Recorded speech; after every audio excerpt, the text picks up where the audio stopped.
on 1-2. That one hit left center field. Chasing it down. Diving grab, makes the catch.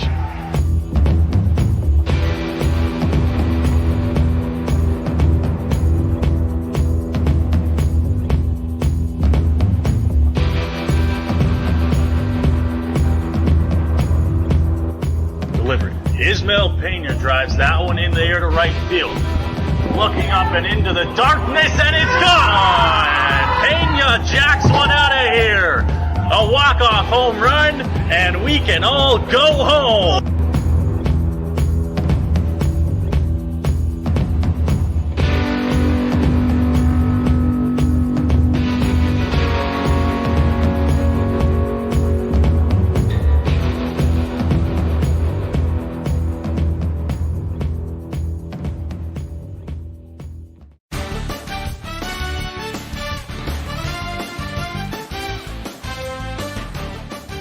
Good afternoon, everyone, and welcome inside Labatt Memorial Park here. It is Game 4 of the Inter-County Baseball League's quarterfinals. The Welland Jackfish and the London Majors, with Welland out in front to a 3-0 lead in the series. Noah Smith and Dylan Baker on the call today, as it has been all season long, Dylan, and we're hoping this is not the last time the Majors are playing baseball this summer. Yeah, that's certainly what we're hoping for here today with the Jackfish up 3-0. It is an elimination game for the Majors, the first one of the season for them, and they'll certainly look to bounce back and try to get back into this series with a win here today, because that can go a long way. You can get the momentum going in your favor, and it's against a very tough pitcher today. Yeah, they're going to be facing Euclides Lair today for Welland, Game 1 starter as well. We'll get to the starting pitchers later on here, but like you mentioned, for the Majors today, if they want to keep their season going, Dylan, it all starts here today. It all starts one game at a time, and it's Game 4. They got to win today. Yeah, they most certainly do. It's Game 4. They're down 3-0. They literally have to win. It's not that they need to win to get the momentum in their favor. It's that they need to win to survive. They lose their season if they lose today, so they need a win here, and it's going to be tough against Euclides Lair and this Jackfish offense, which has seemed to figure out the Majors pitching staff very well in the first 3 games. Yeah, the Jackfish, of course, that 3-0 series lead is huge for them. They got 2 wins on home soil in Games 1 and 2, a close game in Game 1, and then a little bit of a blowout in Game 2. And then they came to London for Game 3, broke the hearts of Majors fans, literally for some of them, breaking hearts on Friday night. That one was a tough pill to swallow for a lot of fans here, and of course, those guys down in the pinstripes on the field. Yeah, for sure, and they were up 3-0 all the way until the 8th inning when Von Bryan hit a moonshot, possibly into the Thames River behind the left field fence out there. But it was an absolute bomb, and with the Majors being up in that game and already having been down 2-0 in the series, that was a heartbreaker for every Majors fan, and for the players it didn't help either. It was close until the 9th inning when Welland scored 2 more and made it a 6-3 game.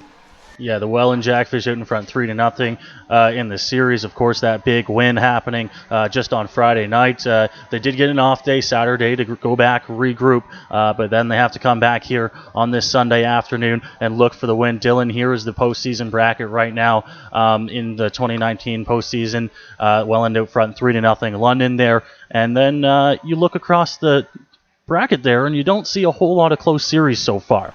No, you don't. You see Hamilton's up 3-0 against Guelph. Hamilton's blown out 2 of the 3 games against the Royals so far, and they won 10-0 yesterday in Hamilton. Today they play in Guelph at 1 o'clock. We'll keep you updated on that game.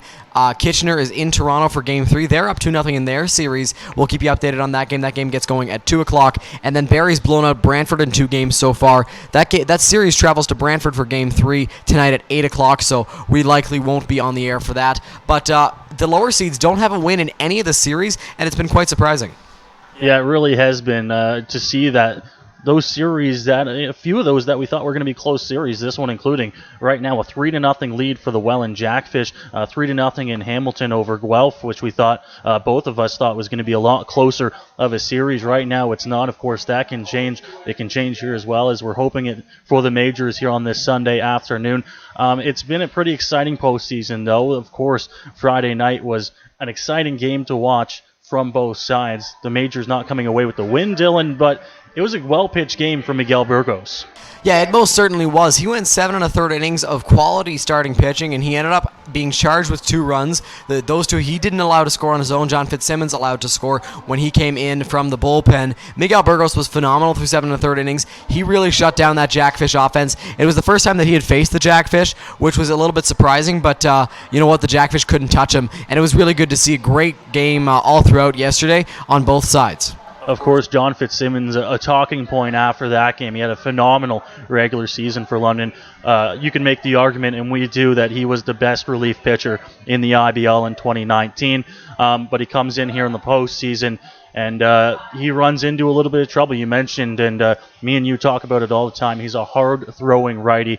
It was a matter of time before someone connected.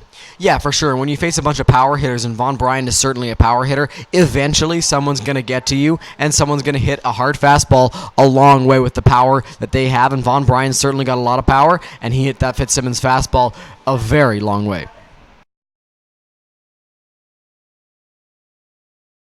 Here is the starting pitchers for today's game, Gillen. We look at the pitching matchup, and we've already talked about it. This is the same pitching matchup that we saw in Game 1 of the series. Yes, it is. It is the very same starting pitching matchup that we saw in Game 1, and of course, Euclides Layer was the winning pitcher there, and I can't say he was much better than Julian Higuera. They both pitched 7 innings.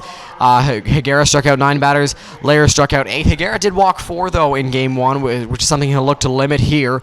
Layer only walked 2. 1 earned run over 7 for him. He really shut down the Majors. The Majors can't get after that slider very well. We'll have to see how they adjust here in Game 4. Yeah, the Majors have had trouble with Euclides Layer all season long. It continued in Game 1 of the playoffs, so we'll see how things stack up today.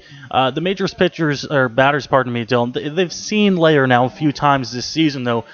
You got to think it's a matter of time, and the time is now that they start to get on this guy. Yeah, for sure. And you know what? We saw him in the Jackfish home opener way back in May, and that was the last time the Majors had seen him before Game 1. But now they've seen him twice this season, so it's time that they adjust and that they get a few more hits together against Euclides Layer. Pardon me, we'll get you down to field level for the national anthems in a little bit, Dylan. Let's check out the starting lineups for London here. Me and you talked about it. Rupert Arendat switching things up once again here in the lineup, moving Miles Miller into the leadoff spot.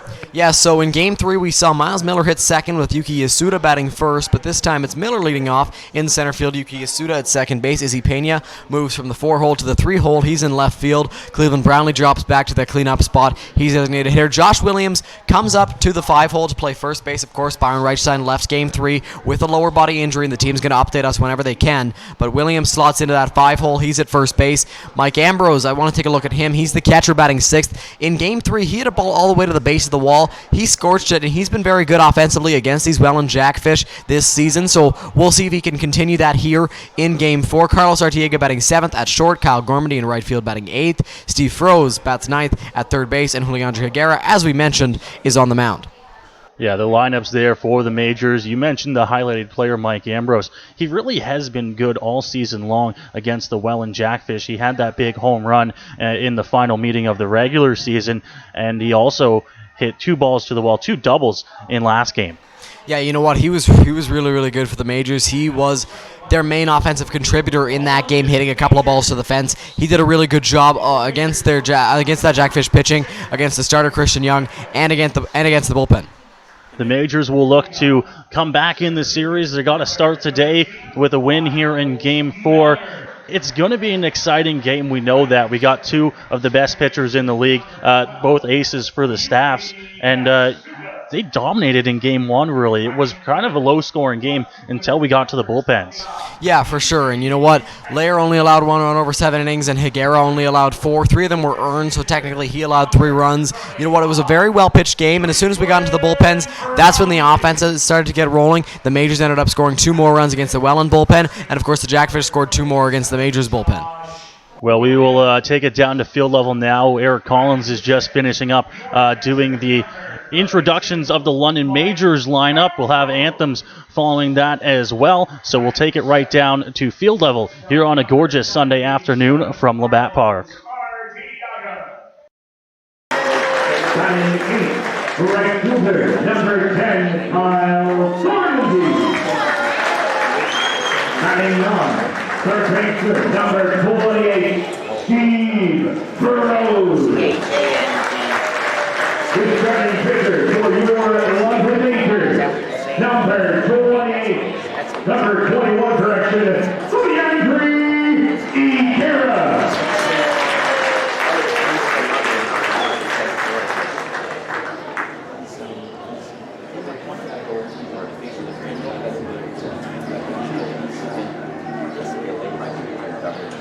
Ladies and gentlemen, this time we ask you to please rise. Second gentlemen, please remove your hats and join in the singing of our national anthem. To introduce tonight's anthem singer, the field we go to Jay Stevens.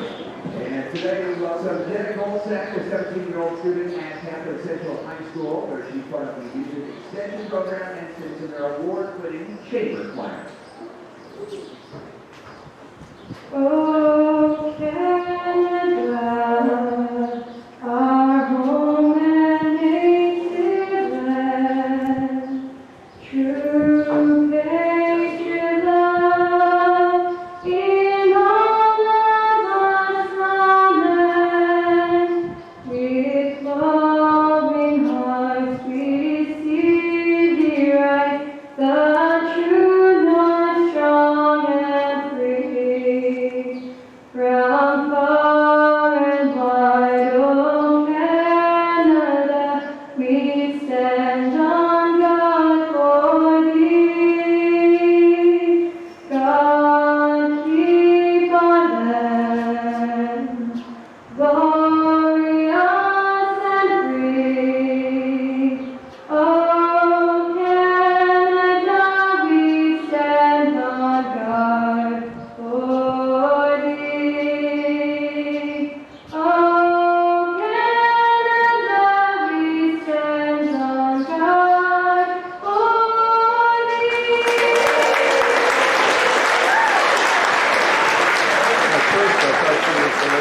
So the anthem's complete here on a gorgeous Sunday afternoon here in downtown London.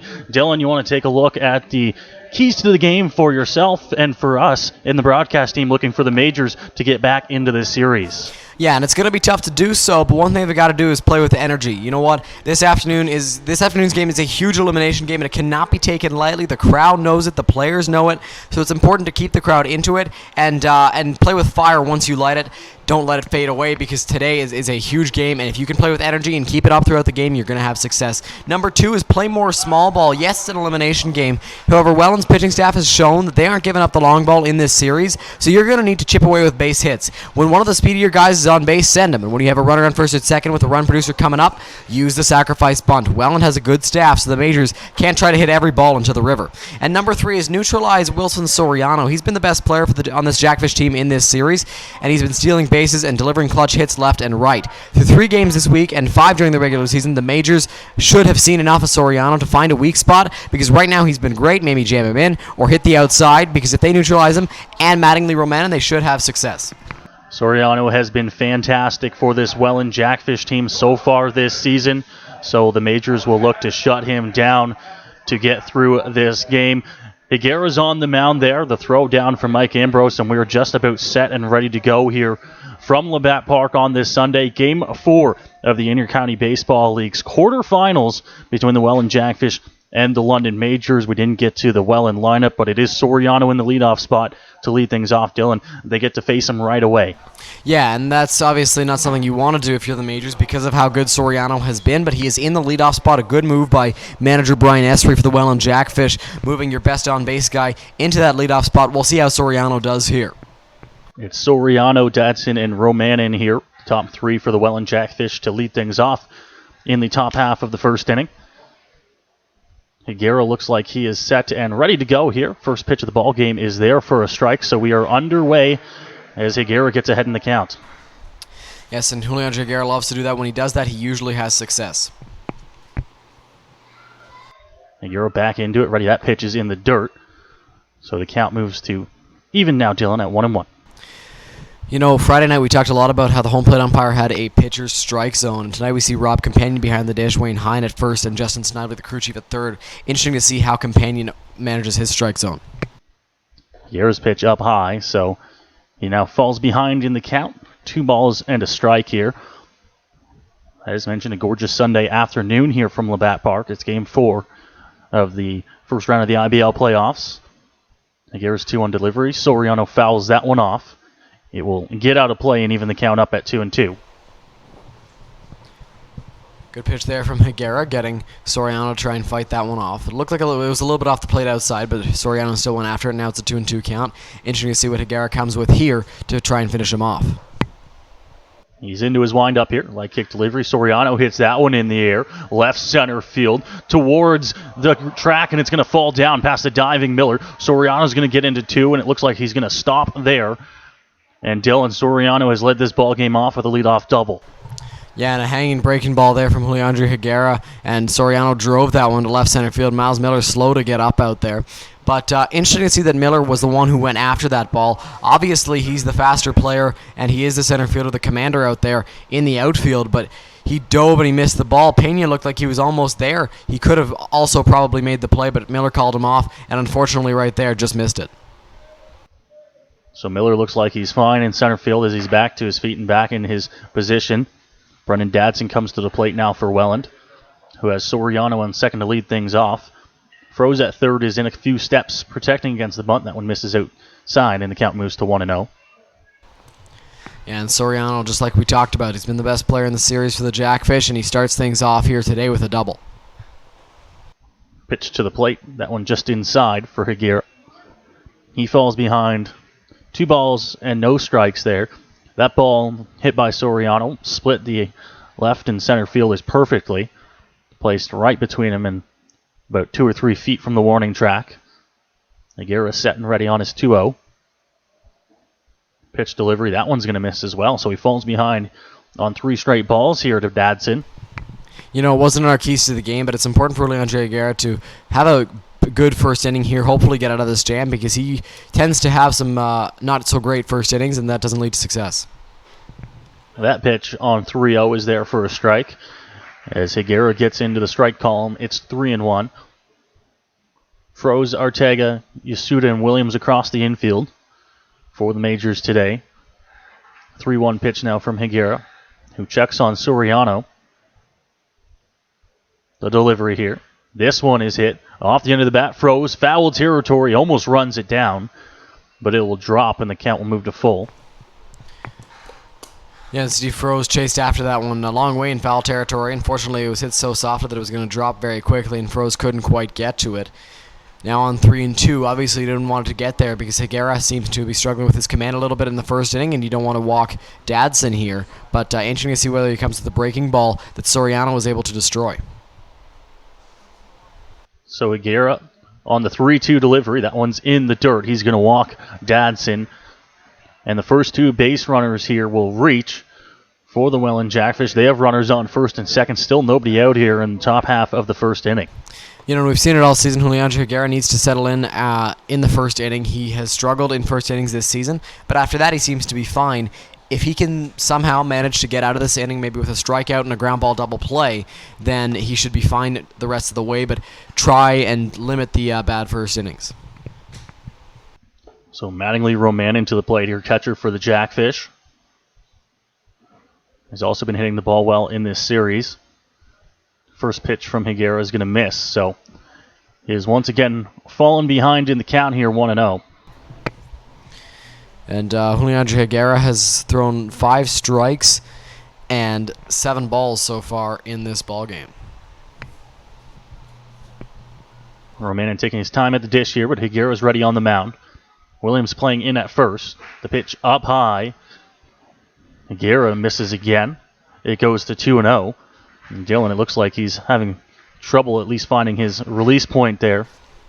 Yeah, and he's missing high, he's missing low. He's trying to find a consistent release point that'll work for him, and he's not found it so far. Pitch, that one is up high. 3 balls and no strikes here, so for the second straight batter, Higuera has fallen behind. Rupe Chainerdett and Brent Wales on the Majors dugout gave each other a quick look after that one that missed for 3-0. That pitch there, though, is across for a strike. So Higuera has found the strike zone, but he tends to find it once he's behind 3-0. Yeah, that's not ideal. Obviously, 3-0 is a hitter's count. If you find the strike zone on 3-0 and your batter's got the green light, then he can hit that a long way. But at least he's got a strike now. 3-1. Pickoff move, and they got Soriano in a jam here. Froze, and he'll throw it back. It's Yasuda, Froze, and now Higuera running down Soriano. The throw back, Artega on the tag, and the tag over there. They're going to say they got at least one. And I think, Dylan, they're just going to get the one out. Artega thinks that he might have got Dadson as well. Yeah, and from up here, it looked like he did. It looked like he got both the guys. It looked like he got Soriano trying to dive back and then got Dadson while his foot was in the air. So it looked like he got both of the outs. Looks like they're not going to get the call, though, as the umpires will proceed as if nothing happened and just go into their normal positions with a runner at second base. But it looked like, from our angle up here at least, and it looked like to Carlos, he got Dadson and Soriano. As Julian Higuera looks into the dugout, I thought Rup Chanada was maybe coming out, but it seems like the Majors are going to be happy with just the one out. Runner's still in scoring position, though. And a big out there as they get Soriano off the base. He was dancing around, Dylan, that entire at-bat, trying to get Higuera off guard as that one is fouled off. So the count will move to full now, but he'd been dancing at second base, and Higuera with a smart move to pick him off. They got him in a jam. Good base running decision by Tatson also to make sure that he at least moves up to scoring position. Yeah, and you know what? He was waiting to see if Soriano was going to need to dive back to second base so that the Jackfish at least had one runner in scoring position. And right there, he's the one that ends up on second. Soriano was out. Pitch here, 3-2 from Higuera. This one's hit, right field. Gormandy's going to have to go back. It's going to be over his head. The Jackfish will strike first here as Dadson's going to come in to score. Rolling into second base there, it's going to be an RBI double here, and the Welland Jackfish will take the first lead of the game. Yeah, and you know what? With a guy who's not too used to starts in right field and Kyle Gormandy, I don't know if the sun's beating in his eyes as well. He got a bad read on that fly ball. He took a couple steps in and then realized he had to go back. Byron's not out there in this game. It's Gormandy, so he was unable to make the play there. And if you can limit the damage here to just the one out as a pitching coach, or just the one run as pitching coach Brent Wales comes out to the mound to talk to Higuera, that would be ideal. But you know what? Not a great play there. Brent Wales finishing up his conference on the mound. The Jackfish have struck first here in Game 4 as they've got to Higuera, who has been all around the zone, struggling to throw strikes early on. And then when he does get him across there, that one was hit and struck a long way as well. It was a tough play for Gormandy, who I think initially paused, maybe took a step in, and that ball went over his head all the way to the wall. Higuera's ready to go here. Pitch, that one will miss. Ambrose had to block it up. It's 1-0. And only one first pitch strike here so far for Julian Higuera. We're going to hope that he's not going to keep that up, but you got to pound the zone with strikes on the first pitch. O'Farrell at the plate now for the Jackfish. He fouls that one off as it's back to the backstop. Count will move to 1-1 here. Welland striking first in Game 4. Already 2 hits off Higuera. Soriano's double to the wall. He was erased on a pickoff. And then the RBI double from Mattingly Romanin has us at a 1-0 score. The 1-1 delivery from Higuera. This one's hit down the line, but it will get well out of play. And Higuera's got himself into a 2-strike count here, and he's up in the count, Dylan. Yes, he is 1-2. Higuera's up in the count. We'll see whether he goes with the breaking ball here, maybe out of the zone, use it as a waste pitch because he's up 1-2 in the count. So we'll see what he comes with here. A breaking ball would be ideal on O'Farrell. Higuera to the plate. That one taken just inside money. Came in a bit low as well to O'Farrell, who took that one. A good take. Count moved to 2-2. That pitch wasn't really a waste pitch. Seemed like it could have got the bottom of the zone, but didn't get the call from Rob Companion, the home plate umpire. Higuera's next pitch. Off speed, hit in the air. It's going to go into left field. It'll drop in front of Pena. They're going to hold the runner at third as the throw is into Steve Froze. It's the third hit of the inning here for the Jackfish, who now have runners on the corners. Dylan still just with one out in the inning. Yeah, and you know what? If there's one bright side here, it's that they have a runner at first base. They can get the double play, but obviously you don't want to have that. And another rough first inning here for Julian Higuera. Usually he settles in the second. We'll see how he does in this game. But one good pitch here against Von Bryan could get you out of this inning. Von Bryan, the hero for the Jackfish in Game 3 on Friday night. An 8th inning 3-run shot that gave them the 4-3 lead off Majors closer John Fitzsimmons. Higuera checks on the runner at first, comes to the plate here. That one's going to be fouled off into the screen. So he gets ahead here 0-1. Good to see him at least getting ahead in the counts now. Yeah, through 5 hitters, that is the second first pitch strike Higuera has thrown. He struggled a little bit in that department so far. Ready to go again. Runner's off. That one's fouled straight back to the screen. So they'll get a little bit of a break there. Farrell got a great jump over at first base, though, on Higuera. Yeah, he did, and you know what? Mike Ambrose came out and gave the signs to the infield in case the Jackfish were going to try and score that runner from third on a stolen base. Looked like a hit and run there, and Von Bryan just fouled it off. So now Higuera's way up in the count, 0-2 on Von Bryan. Farrell not going. Pitch to the plate. That one's fouled off, and it looks like it hit off Bryant's foot as it's over to third base. So the count will stay at 0-2. No movement in the Majors bullpen here, of course, being in the first inning, but Higuera in a little bit of trouble early on. Yeah, he is, and it's fortunate that that ball was a foul ball because it was hit very slowly, and you wouldn't have had 2, but I don't know if you would have had Von Bryan at first base with his speed. Luckily, it's still 0-2 on him, though. Higuera set ready, and he picks over to 1. Checking on O'Farrell, who already made a break to second once in this at-bat. And, of course, likely on a hit and run.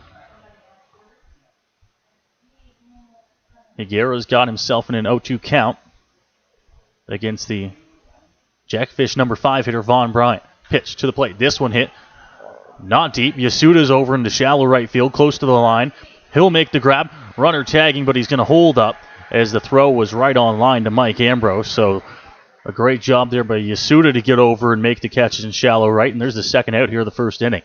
Yeah, great play there by Yuki Yasuda in shallow right field. And you know what? We saw it yesterday where a ball fell in and it ended up scoring a run, I believe, for the Jackfish. And you can't have that happen. This time Yasuda was able to go out and make the play. So good to see. And then over at third base, Mattingly Romanen thought about coming home, but then slowed down. It was just a bluff.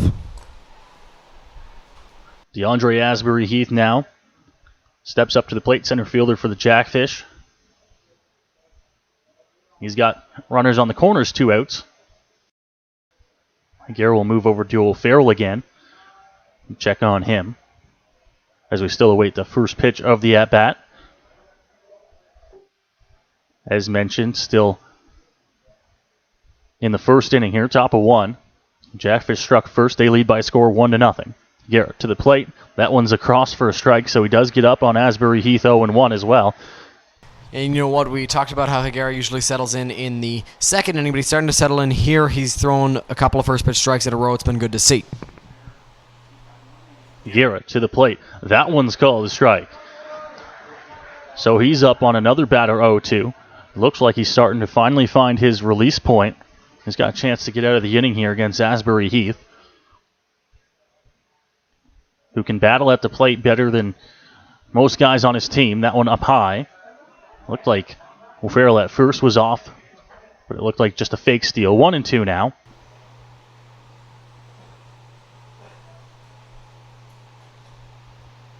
Three hits this inning for the Jackfish. O'Farrell is off this time. That one hit right back to Higuera on the mound, who will throw over to Williams at first base, and he'll get the third out there. So a great job at limiting the damage here in the top of 1. The Jackfish will pick up a score. They lead by a score of 1-0, Dylan. Yeah, and you know what? I'm glad that Julian Higuera was able to limit them to just the 1 run. In the spot he was in, it was going to be tough to do with 2 guys on base and only 1 out, but he was able to do it, and a great job by him settling in after giving up just the 1 run. So we will go to the bottom half of the first inning. The Majors will come to the plate with Miller, Yasuda, and Pena due up here to face off against the Jackfish ace and Euclides Lair. We'll take a quick break, and when we come back, it's the bottom of 1 here from Labatt Park, Game 4 of the IBL's first round playoffs.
Welcome back. Here we go along to the bottom of the first inning here from Labatt Park. The Jackfish have struck first, Dylan, here in Game 4. They lead 1-0. And the Majors offense coming up for the first time in this game will be tasked with trying to get the game back to a tie game. Yeah, and you know what? The offense did pretty well earlier on in the ball game yesterday, and a little switch up again here. Miles Miller is leading things off for them instead of Yuki Yasuda, so we'll see how he fares. He's a lefty that went 4 for 4 against Euclides Lair and the Jackfish in Game 1, so we'll see how he does here in this one. Miller, the probably best hitter in Game 1 for the Majors, as you mentioned, 4 for 4 against Euclides Lair, and he'll lead things off here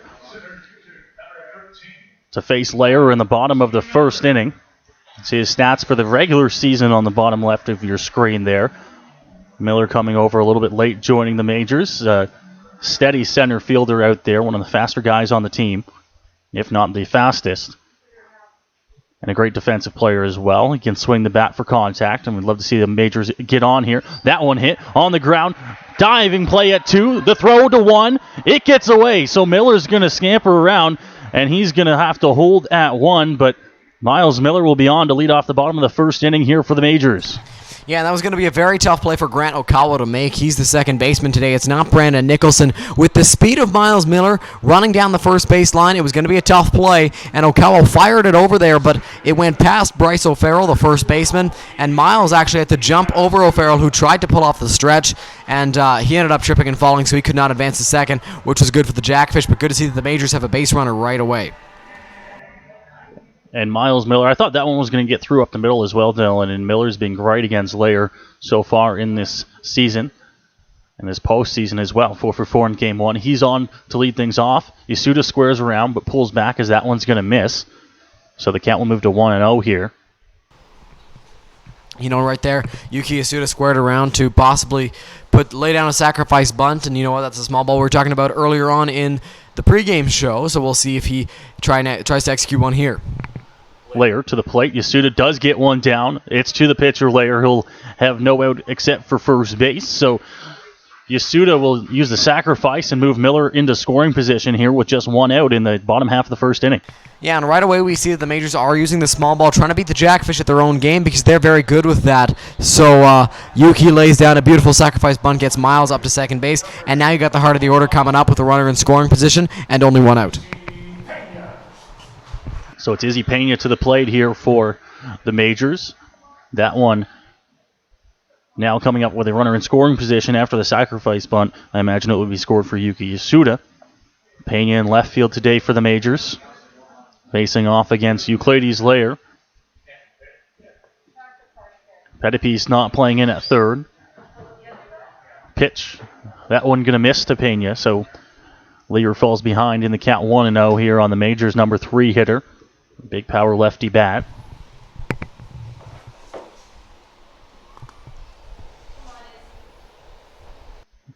The look here, and time called at the plate there by home plate umpire Rob Companion.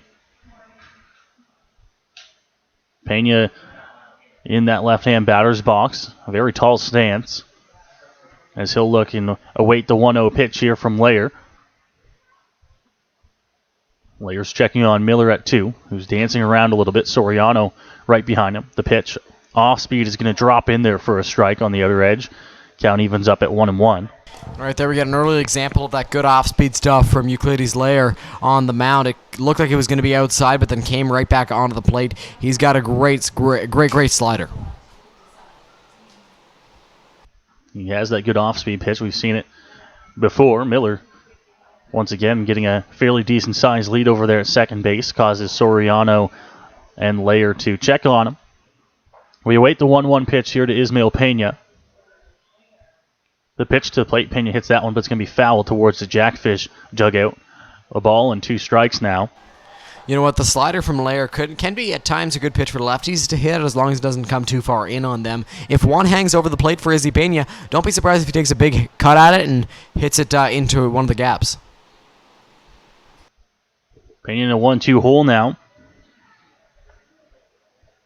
Facing off against Lair here in the bottom half of the first inning.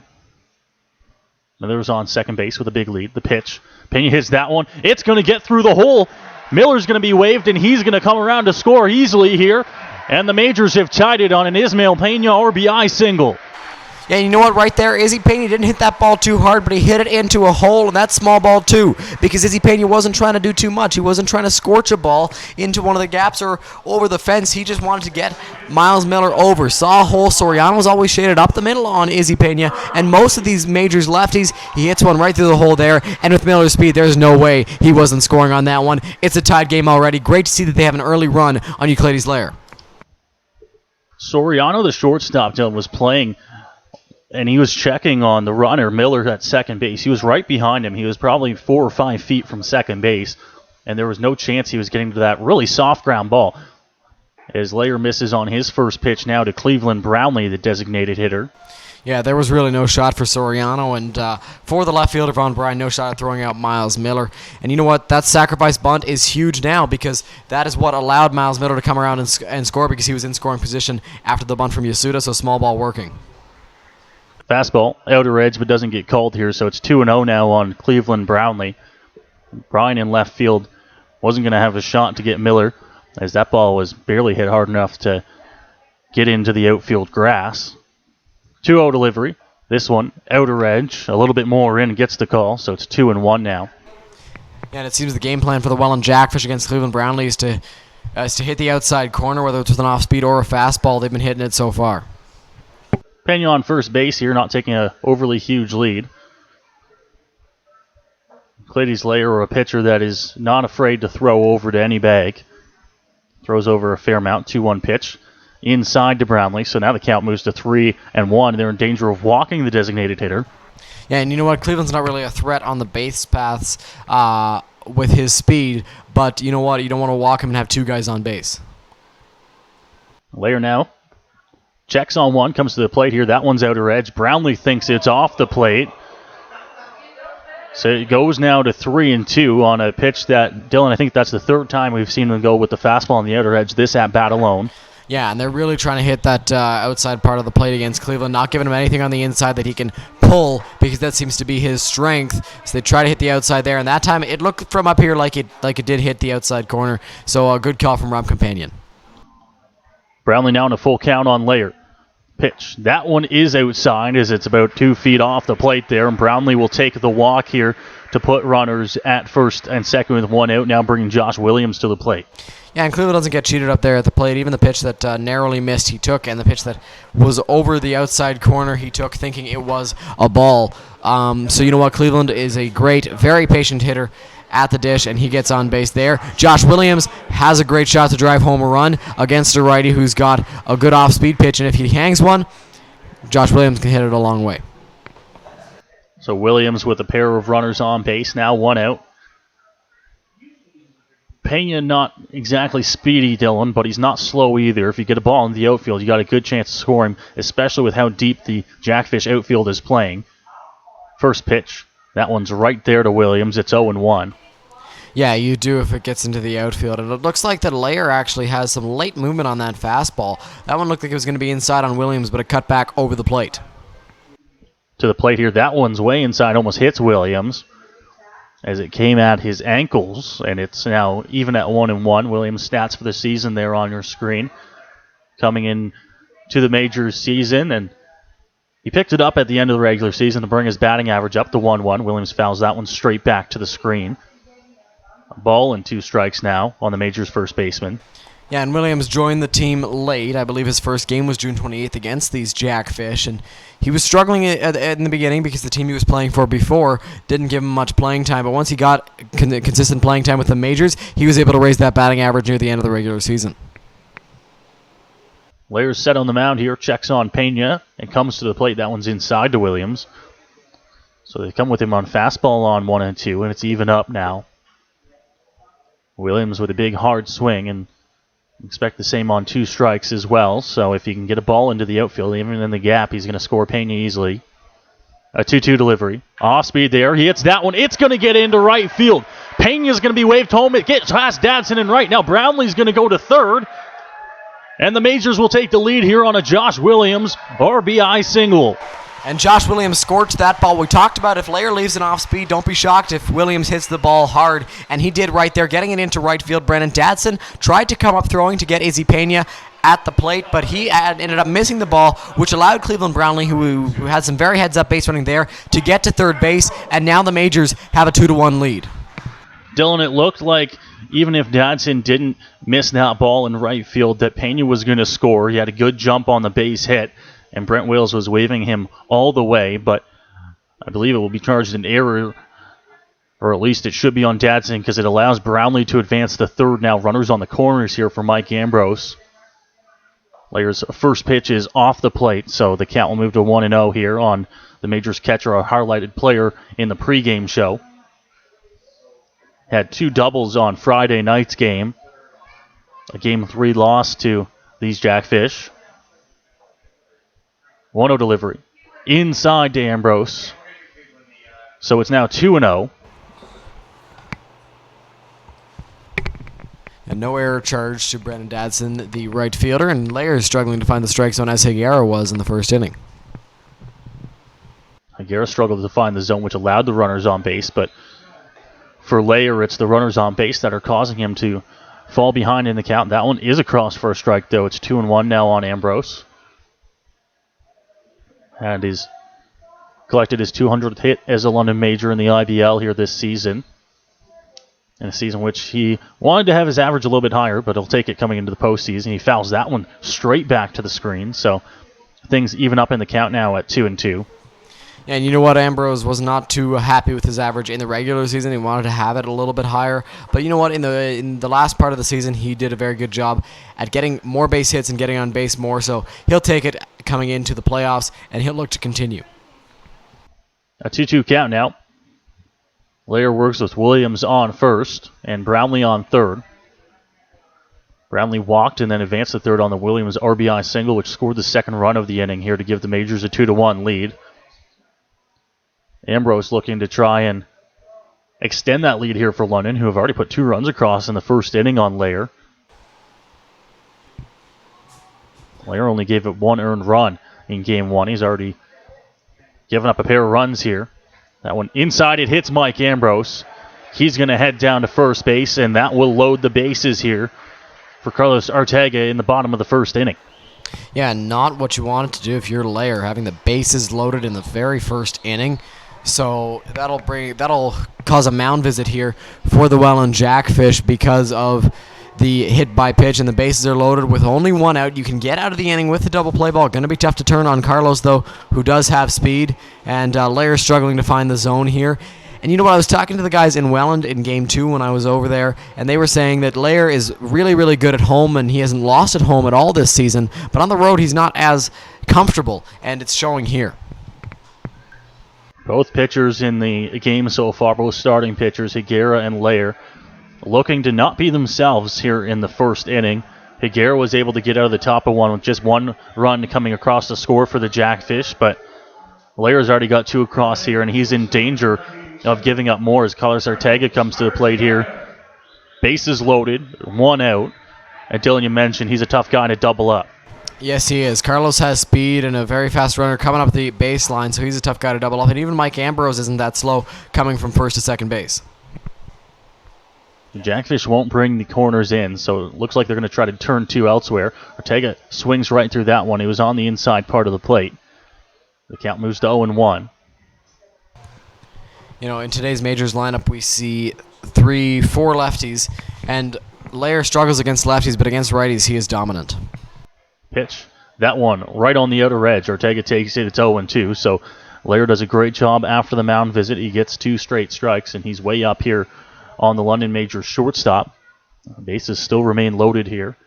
Ambrose on first, Williams on second, and Brownlee on third. The 0-2 delivery. That one's going to miss low here. Good eye by Carlos. It's 1-2. A good eye there by Carlos, taking that pitch close to the zone. I'm a little bit surprised he didn't go after it to protect the plate, but great eye from him. Layer checks, comes to the plate. Ortega hits that one. He's going to fight it off. It's going to drop for a base hit. Brownlee's in to score. They're going to wave home Williams. The throw will go into Soriano, and Carlos Ortega has brought in a pair of runs here for the Majors. The lead now 4-1. Great hit there by Carlos Arteaga, driving one down the right field line, and it wasn't hit too hard. It was looped over the head of Bryce O'Farrell and into right field. It scored 2 runs, and Mike Ambrose moved up to third on the play. We were talking to Carlos after Game 3. He was frustrated. He was slumping a little bit, but it seems like with that hit, he should be on the right track, and hopefully he can continue his success. So Kyle Gormandy will come to the plate now for the Majors into today's ball game, playing right field. Getting the start, and we'll get a chance to swing the bat here with Mike Ambrose on third and Carlos on first. Just one out here, Dylan. We'll see if the Majors try to move Arteaga into scoring position here. You mentioned he's got the speed to do it. Yes, he does. Interesting to see if they do that with the 8-hitter Gormandy. Pitch to Gormandy. He's going to miss on the inner edge there. The count moves to 1-0 here. Kyle Gormandy didn't get as much playing time as he liked in the regular season, but he's been a stellar defensive player for the Majors, and he's come up with some clutch hits as well. He's going to have to do the same here. This one's inside. It hits him. So Layers hit his second batter of the inning. Gormandy will head down to first, and once again, the bases will be loaded. Yeah, and right there, another hit by pitch from Euclides Layer in the first inning. 2 hit by pitches in the ballgame is already a lot, but in the first inning, that's quite a bit. As we now see Rich Corrente, who is a starting pitcher working in the bullpen in the postseason for the Jackfish, warming up in their bullpen in the first inning. Layer has allowed 4 runs, and we talked to the guys in Welland. Layer is not used to starting on so little days rest, so interesting to see when he gets taken out of this ball game. Bases loaded, still only 1 out, and it seems like having guys on base, as you mentioned earlier, Noah, is causing Lair to struggle with his command. So Steve Froese steps out to the plate, third baseman for London. He takes that first pitch for a strike. Lair does get ahead. It's 0-1, but the base is loaded here. Still just 1 out in the bottom half of the first inning. 4 runs already across here for London on 4 hits. It's Gormandy at first, Arteaga now at second. Ambrose remains at third base. Not a good spot for the Jackfish here with the Majors already up 3, and we know how lethal Juliandre Higuera can be when he is working with a lead. Jackfish going to try to turn 2 here if they can. They're off. It's a suicide squeeze. The bunt gets down. It hits Froese. So we'll see what happens here and what the call is. I think Ambrose will score, but Froese will be called out. Yeah, so that's what the call should be. And they're going to send Mike Ambrose back to third base, and everybody's going to go back at base. That's not the right call. They're going to have to reverse this. And Roop Chanderdat, I'm hoping, will come out, and he's going to talk to the umpires. But right there, that's the wrong call. Unless Steve Froese made a deliberate attempt to hit the baseball while he was running, he should be called out, and every other runner should be allowed to move up. But that's the wrong call that they've made on the field. I think, Dylan, that they're going to rule it a dead ball, and everyone will have to go back to their last legally. I'm not entirely positive on the rule myself, but it doesn't make sense to send everyone back here. But that is what they're going to do. Roop Chanderdat's not going to have much of an argument here, and you got 3 veteran umpires out there as well, and they all seem to agree on it. They don't even have to come into a huddle there. So there will now be 2 outs with the bases loaded. Strange play there, and my understanding of the rule was that unless he made a deliberate attempt to hit that ball, which he might have, we can't really see from up here, then the run should be allowed to score. But the bases are still loaded for Miles Miller, who led off the first inning with a base hit. Miller to the plate now, facing off against Lair. He's already got 5 hits against the Jackfish in the postseason. 4 for 4 in Game 1 against Euclides Lair on the mound. The first pitch is going to miss for a ball. It's 1-0 here.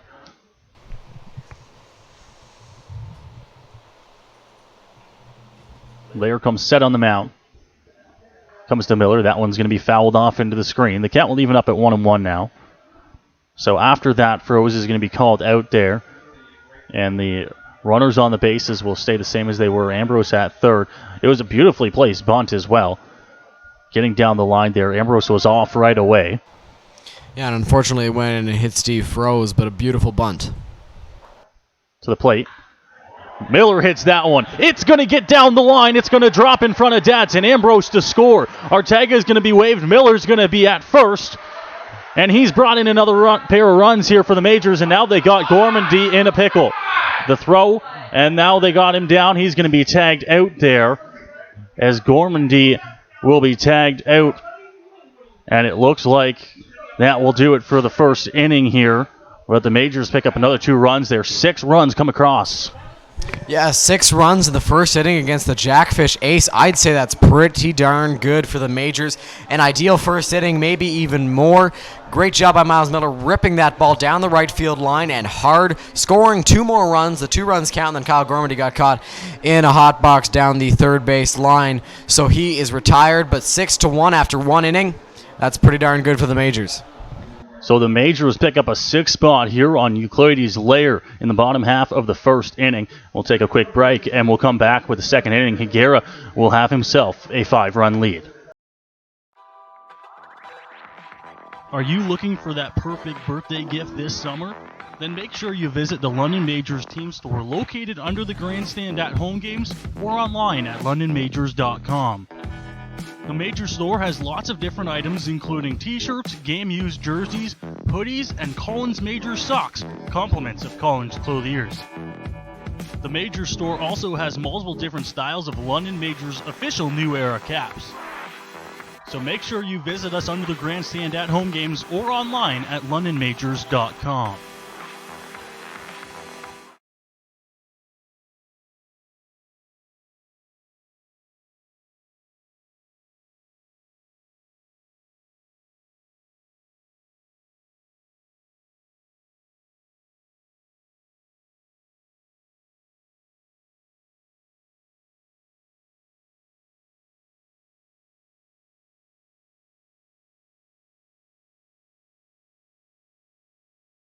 Welcome back here to Majors TV. It's coverage of Game 4 of the first round of the IBL playoffs. Juliandre Higuera is back out onto the mound, Dylan, and after giving up 1 run in the top half of the first inning, I don't think he was expecting to come out here with a 5-run lead in the top half of the second. Yeah, I don't think anyone really was with how Euclides Lair dominated against the Majors in Game 1. But you know what? They got to him here in Game 4, and it's been really, really good to see the offense. Everyone was firing on all cylinders. Yuki Yasuda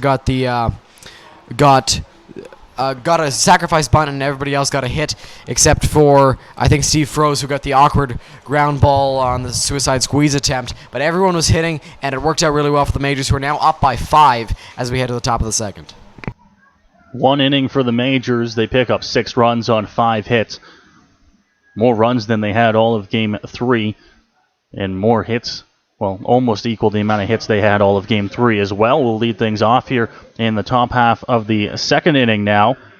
Higuera's got himself a 6-1 lead, and the Jackfish will try to get back into the ball game. Dylan, you also saw something on the Jackfish bench. It might be the end of the day for Lair. Yeah, and when Euclides Lair was walking back to the bench, we saw a handshake for him, and Rich Corrente was warming up at the bullpen. It could be the end of Euclides Lair's afternoon.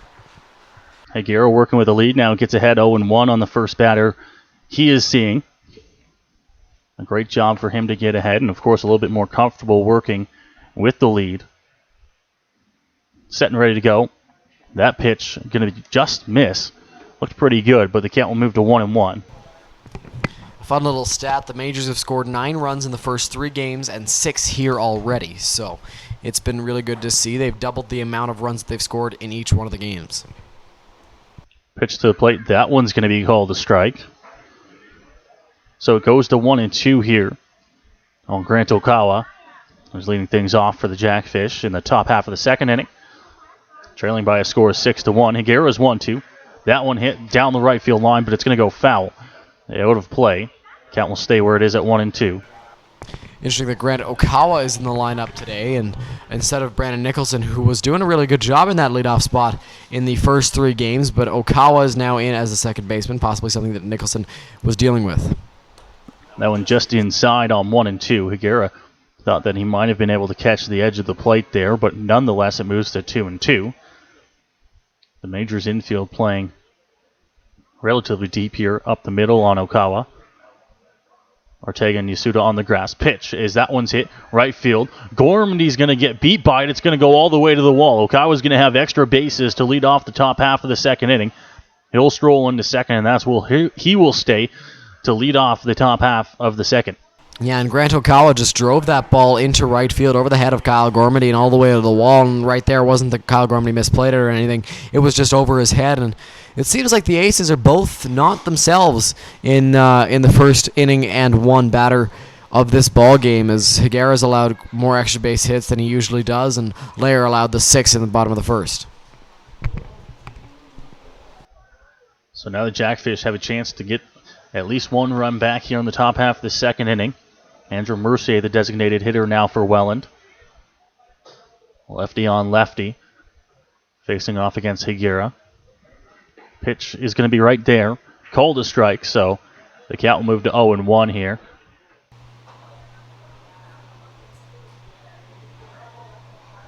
Okawa takes his lead at second base. Not an overly big one. Ortega's holding him on. That pitch, outer edge, called a strike, so Higuera gets up on Mercier 0-2. Yeah, that's the spot you want to be against the big lefty batter Mercier. 0-2. He does tend to strike out quite a bit, so we'll see if Higuera can finish him off, hopefully with maybe a breaking ball that's going to dive away from him. We've seen the majors' left-handed pitchers come at Mercier with the off-speed before. 0-2 delivery. That one hit on the ground up the middle, off the glove of Higuera. Ortega is going to throw over to one in time.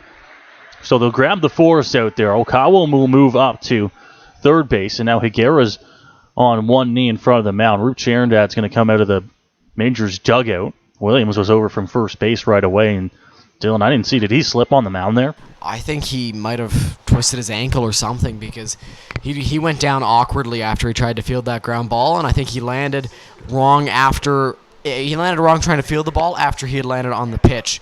So it looked like he might have rolled an ankle, possibly. We'll have to see if he stays in the ball game. Looks like nobody's up in the majors bullpen. Nobody's ready to go. They would get unlimited warm-up pitches should they come in because it was an injury. Looks like Higuera's going to want to throw a few here. He landed awkwardly after trying to field that ground ball, and we'll see how he's feeling.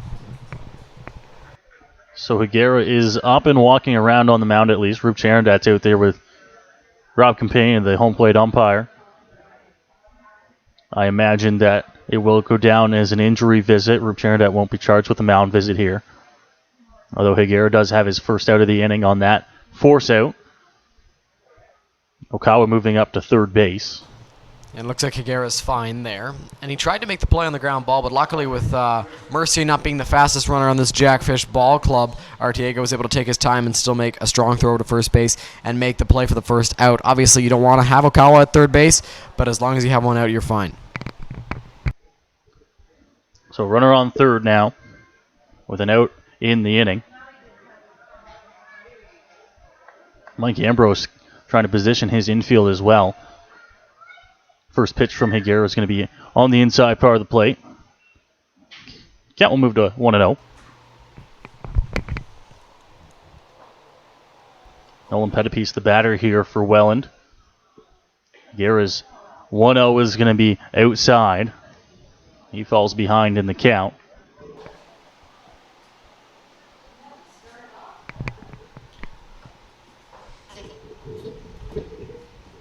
Leg kick delivery once again. That one's there for a strike. So he does throw one past Pettipies. 2 balls, 1 strike here. 1 out in the inning. After that injury, when he threw his one pitch, he looked fine, but he couldn't find the zone in the first 2. Good to see that he found it again. This one's hit, but it looks fouled off past Steve Froese down the third base line. Rolls into the majors bullpen. But Higuera's got himself into a 2-strike count now at 2-2.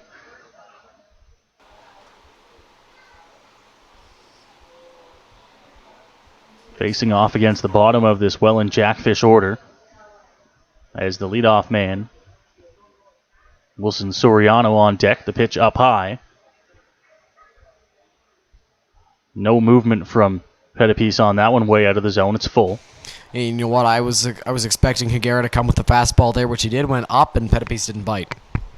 3-2, this one hit, but it's going to be on the infield, high in the air. Williams, Higuera, and it's going to be Higuera, the pitcher, taking it just off to the first base side of the pitcher's rubber. And he's going to take it himself for out number 2. And obviously, it's not ideal for a pitcher to catch a fly ball, but it looked like Higuera was able to do it there. And Mike Ambrose is going to come out to the mound to get him to calm down, get his breath back, and regroup for Wilson Soriano, who doubled off of him in his first at-bat, and hopefully he can escape this inning unscathed. Not often you will see pitchers go for the own fly ball out there, something that obviously Higuera is comfortable with. Some pitchers you'll see completely vacate the area. They want nothing to do with it. But Higuera knew that it wasn't hit that high. Williams was over. He could have made the catch, but Higuera takes it himself. Now he falls behind 1-0. As mentioned, back to the top of the Jackfish order. Yeah, and Williams could have probably made the play, but it was easy for Higuera to make right under it already. Higuera will check and come to the plate here. The 1-0 offering to Soriano is there for a strike to even things up. Good off speed there from Higuera, dropping into the strike zone on Soriano. He didn't think it was a strike, but it looked like it from up here. Majors out in front by a score to 6-1. The pitch, Soriano hits that one on the ground up the middle. A run's going to come into a score there as Soriano finds himself on with a base hit and an RBI, moving the score to 6-2. Soriano just continues to beat up on the Majors with a base hit there. That is another RBI for him and the Jackfish second run of the ball game. We'll see how Higuera attacks him in his next at-bat as they try to keep him off the base paths. And with nobody ahead of him, we'll see if maybe he tries to steal second base and get another rally going with Brennan Dadson at the dish. Still not an ideal start here for Higuera, who's given up 2 runs here through the first 2 innings. It's aided a little bit by the fact that the Majors have put up a 6 spot in the first inning, but you still don't want to be giving up that many runs here. It's only 2, Dylan, but over the first 2 innings here, the Majors got to keep scoring if Higuera is going to keep this up. Soriano's at first as he moves over here, but back in standing on a slow pick move. Yeah, and you know what? If you're Higuera, you don't want to start the ball game like this, and I think that maybe the injury rattled him a little bit because he looked like he was finally settling in. Don't want to allow a run per inning, that's for sure. Checks, Soriano's off. The throw from Ambrose on the money, the tag, and Soriano is going to be gunned out here to end the top of the second inning. So they knew that he was going. Ambrose got a good pitch to throw on, and he throws an absolute missile to second base to end the top half of the frame. Yeah, and as we predicted, Wilson Soriano was going to be off on one of these pitches to try and start something, and Higuera did a good job of keeping Soriano close over at first base, and a good pitch for Mike Ambrose to throw on, and he threw a laser to second. Carlos just had to catch the ball and put it right in front of Soriano, who could do nothing about it. So we are through an inning and a half here at Labatt Park. 10 hits between the two teams and 8 runs. So a lot of offense going on here at Labatt Park on this Sunday afternoon. We'll take a quick break, and we will come back with the bottom half of the second inning.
Welcome back here to Majors TV coverage of Game 4 of the IBL playoffs with the Welland Jackfish out in front 3-0 in the series. The Majors have taken the early lead here in game number 4 by a score of 6-2. They scored 6 runs in the bottom half of the first inning off Euclides Lair, who we thought was going to be out of the ball game, but he is back out here to start the bottom half of the second inning. We'll keep an eye on that one as we look around the Intercounty Baseball League, Dylan. Yes, and right now in the bottom of the third inning in Guelph, it's not looking good for the Royals, who are in danger of being swept today. They're down 4-0 in the bottom of the third. Kitchener and Toronto will be getting going momentarily. The Blue Jays and Yankees have no score in the middle of the fourth inning there, and the Tigers are down 2 to the Royals, 4-2 in the bottom of the third. Dylan with the out-of-town scoreboard here as we move along in game 4, bottom of the second inning, and Yuki Yasuda is the leadoff man in the inning for the Majors. He's up 1-0 in the count. Squares around. That one will miss outside. 2 balls and no strikes. Yuki delivered a beautiful sacrifice bunt in his first at-bat as the number 2 hitter in the first inning against Euclides Lair, so we'll see what he's able to do here. Lair to the plate on Yasuda there. That one is across for a strike. The count moves to 2-1 now. Lair back into the game. As we mentioned, we thought he was going to be pulled, but Brian Essery allowed him to stay in. But Yasuda bunts went down the line. They're going to say it's foul. Looks like it might have hit off Yasuda.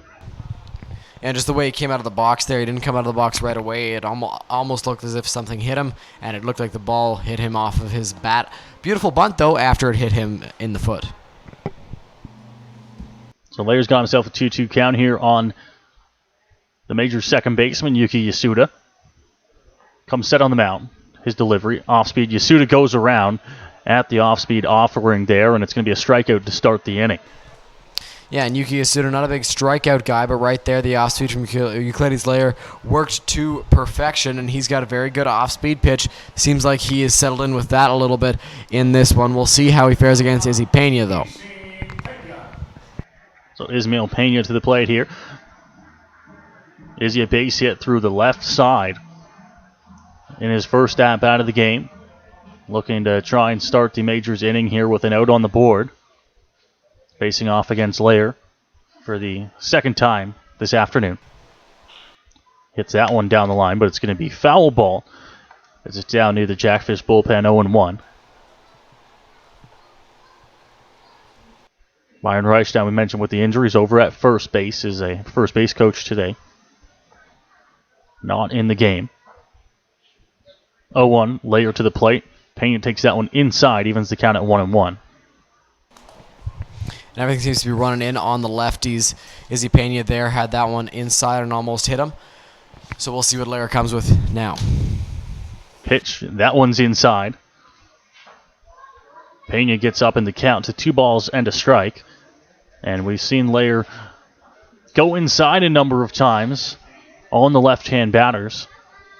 2-1, Pena hits that one. It's going to get through for a base hit. He's got another one this afternoon as he seems to be hitting Lair well, as that one's going to allow the Majors to get a base runner here with 1 out. Yeah, and Izzy Pena is certainly seeing Euclides Lair well, and we talked about how the lefties have success off of him usually. Right there, Izzy Pena gets his second single of the ball game, and the first one allowed Miles Miller to score. Unfortunately, nobody was on base for Izzy there, but he is on base now for Cleveland Brownlee.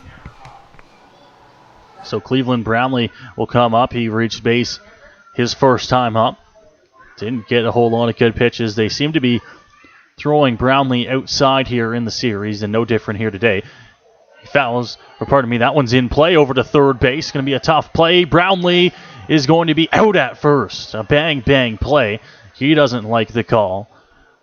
And I thought that Brownlee almost beat that infield single out. Yeah, and it was a very, very close play over at first base. It looked like they got him maybe by half a step. Then Cleveland was in the air when Bryce O'Farrell made the play. Very close play over at first base. It allows Izzy Pena to move up to second with 2 outs. At least you do have a runner in scoring position for Josh Williams, who had an RBI single in his last at-bat. So Josh Williams to the plate now, also 1 for 1 with a single in today's ball game. Has Pena at second base now with 2 outs in the bottom half. See if he can get that run back that the Jackfish scored in the top half of this inning to bring the score to 6-2. Pitch. He fouls that one off. He'll get into the parking lot here at Labatt Park. Count goes to 0-1.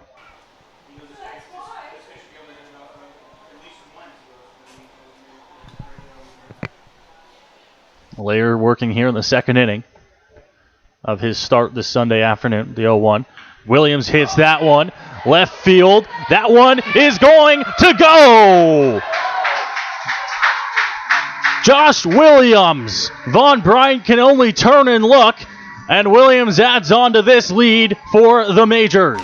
What did we say, Noah? If he runs into a fastball, it is going to go. And right there, Josh Williams drove it to left field. Von Bryant just turned around and watched it fly as Williams has been seeing the ball well. And he homers there for his first one as a London Major. Izzy Pena came around to score on the pitch, and that ball was destroyed by Josh Williams. Good to see that he gets his first home run as a Major out of the way. What a shot it was for Josh Williams, who we mentioned it was only a matter of time before he connected with one, Dylan. That one the opposite way, and it wasn't one that just went over the fence as well. Williams got a hold of that one to opposite field, and the Majors' lead now goes to 8-2. Mike Ambrose to the plate now for London, who has seen this lead extend off Euclides Lair. First pitch is on the outer edge and called a strike here on Ambrose, 0-1. Ambrose being very patient, taking the first pitch, but did hit the outside corner. Pitch here, off speed, inside edge, catches it, and Ambrose thought that it might have been a bit inside, but it's 0-2 now. Lair just a strike away from getting through the inning. And Mike Ambrose got hit by a pitch in his first at-bat, so he's a little hesitant here. Swing and a miss there. Ambrose will strike out on 3 pitches as Lair gets through the bottom half of the second inning, but not before 2 more runs come across the score here for the Majors, courtesy of a 2-run home run from Josh Williams, his first as a Major. We'll take the break and come back with the third inning here from Labatt Park. Majors out in front, 8-2. Chances are, if you've been out to a London Majors game this season, then you've noticed all the advertisements around the field. If you're wondering how you can get your business involved, then reach out to us and we can put you in touch with Angela at angela@londonmajors.com. We can help you find innovative ways to help your business grow with the London Majors.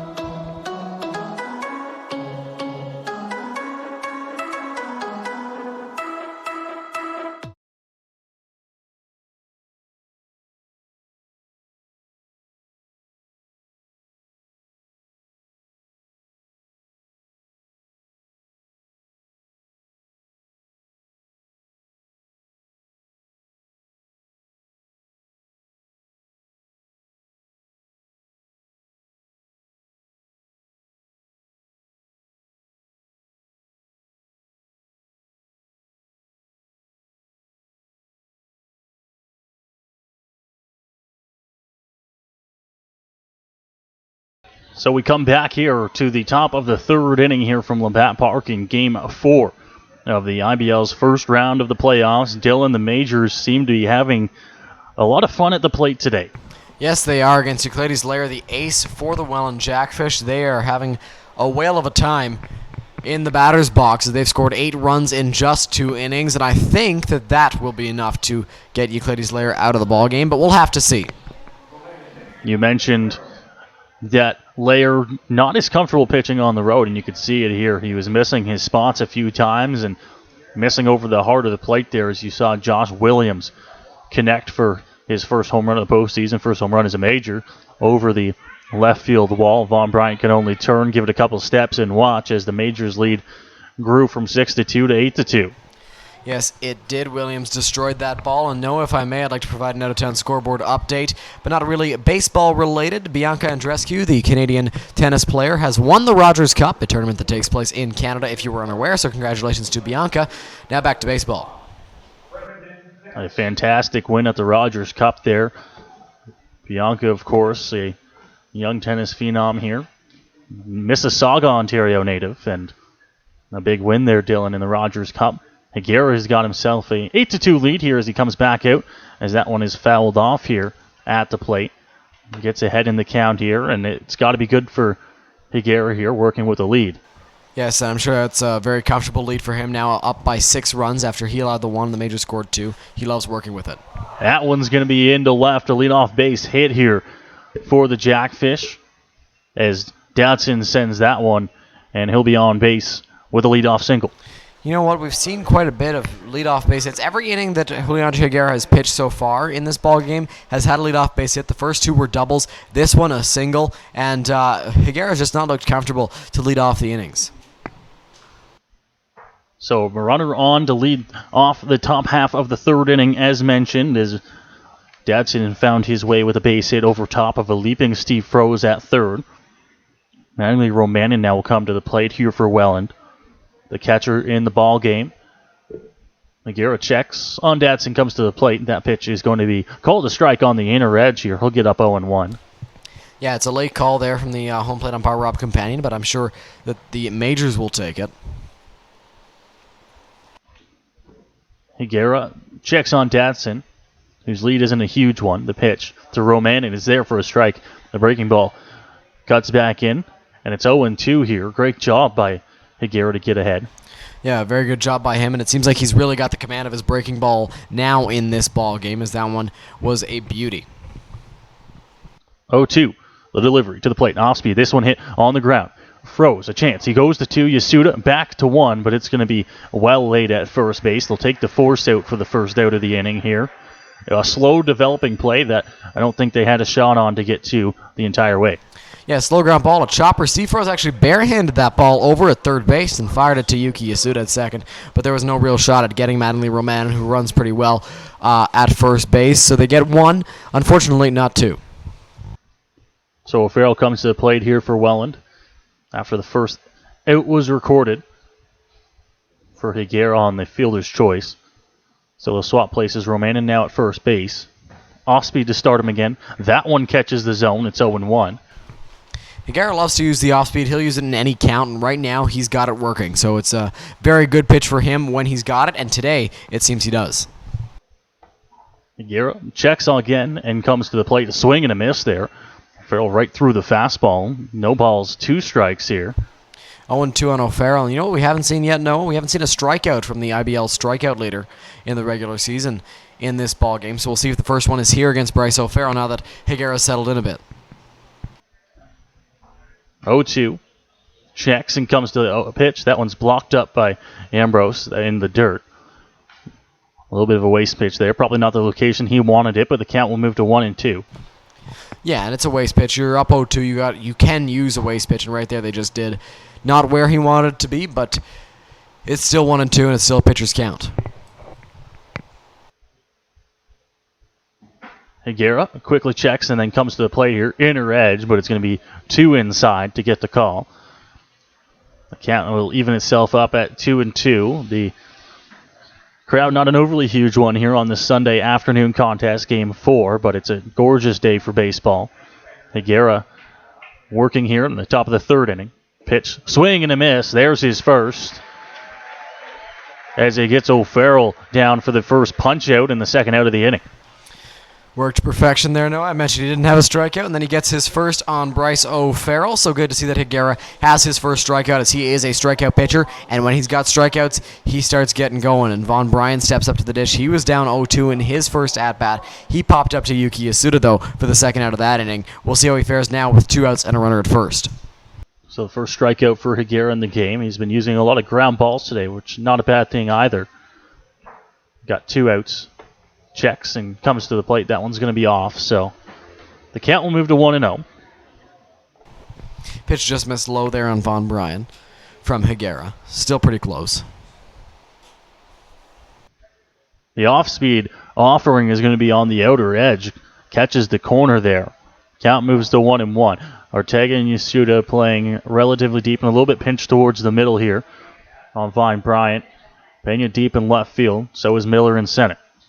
That one is crushed. Von Bryan is going to have his 2nd home run in as many games here. That one way out of here to left, and The Jackfish will tack on a few more runs here in the top half of the third. You know what? Clearly 8 runs might not be enough to silence this Welland Jackfish offense as Von Bryan goes deep again there. That one wasn't as colossal of a home run as his home run on Friday night was, but that one's still gone. 2 home runs in 2 games, and it's an 8-4 game here. So the big lead for the Majors shrinks a little bit now. 4-run lead, 8-4. DeAndre Asbury Heath comes to the plate, and Von Bryan is seeing the ball as well as any Jackfish hitter right now. You could argue that he's been seeing it the best, Dylan. Yes, him and Wilson Soriano have been phenomenal throughout the series, and Bryan certainly turning it on lately. That one hit off the bat of Asbury Heath. It's going to drop in front of Pagan left. Back-to-back hits here, as it looks like he broke the bat on that one, but he's going to come up with a base hit anyways. Yeah, broken bat base hit there for DeAndre Asbury Heath, and Izzy Pena was playing way, way back in left field, and I think maybe if he's playing at normal depth, he's able to make the play, but unfortunately right there he was not, as it just floated into left field. So Higuera's going to have to work again here with the runner on, as Asbury Heath finds a base hit. Grant Okawa to the plate. His delivery's off-speed offering to start, and it looked pretty good. Mike Ambrose and Higuera both going to ask where that one missed as the count moves to 1-0. Yeah, and Higuera's laughing it off a little bit because that pitch looked pretty good in the strike zone, but apparently it missed somewhere, and it's 1-0 on Okawa. So Higuera in a 1-0 count here. Asbury Heath is on first. He's going to step off. Higuera's already picked off a runner today. That was Soriano at second base. Jex comes to the plate here. That one's going to be called a strike, however. Evens the count back up. Yeah, and you talked about the pickoff of Wilson Soriano at second base. Now the Jackfish runners are going to be more cautious because Soriano's been thrown out trying to steal and been picked off. So they're going to be a little more cautious on Higuera and Ambrose. Pitch to the plate there. Checks his swing, but you're going to say he went around by home plate umpire Ron Companion. It's 1-2. Higuera's got a good chance to try and get out of the inning now with 2 outs on the board and a 1-2 count here on the Jackfish second baseman. DeAndre Asbury Heath continues his lead over at first after his single. Higuera checks, leg kick and delivery. This one hit, fought off to right. Right there is Gormley jogging in. He'll make the catch, and that will do things here in the top half of the third inning. The Jackfish will pick up another 2 runs on a monster shot from Von Bryan. His second home run in as many games here in London has made it an 8-4 game. Certainly not what you wanted to do there if you're Julian Higuera. Give up the home run to Von Bryan, but what are you going to do? If a guy gets hot, he's hot, and right now Von Bryan is in London, driving one over into the ivy in left field. So we will take a quick break here. The Jackfish have 8 hits in the ball game, but they still trail by a score of 8-4 here on Majors TV.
Welcome back as we move along now to the bottom half of the third inning. Dylan, we finally see the pitching change that Jackfish have taken Lair out of the ball game. It's going to be Rich Corrente to take things over.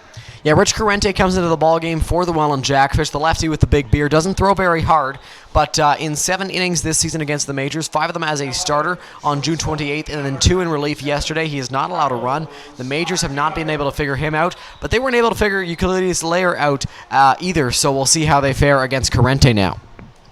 Carlos Ortega will lead things off here for London in the bottom half of the 3rd inning. Seen that lead go from 8-2 to 8-4 now. Corrente's first pitch to Ortega is going to be there for a strike. It's 0-1. Dylan Von Bryant this season, if you include the playoffs and regular season, has 3 home runs. All 3 of those coming against the majors and 2 in the last 2 games.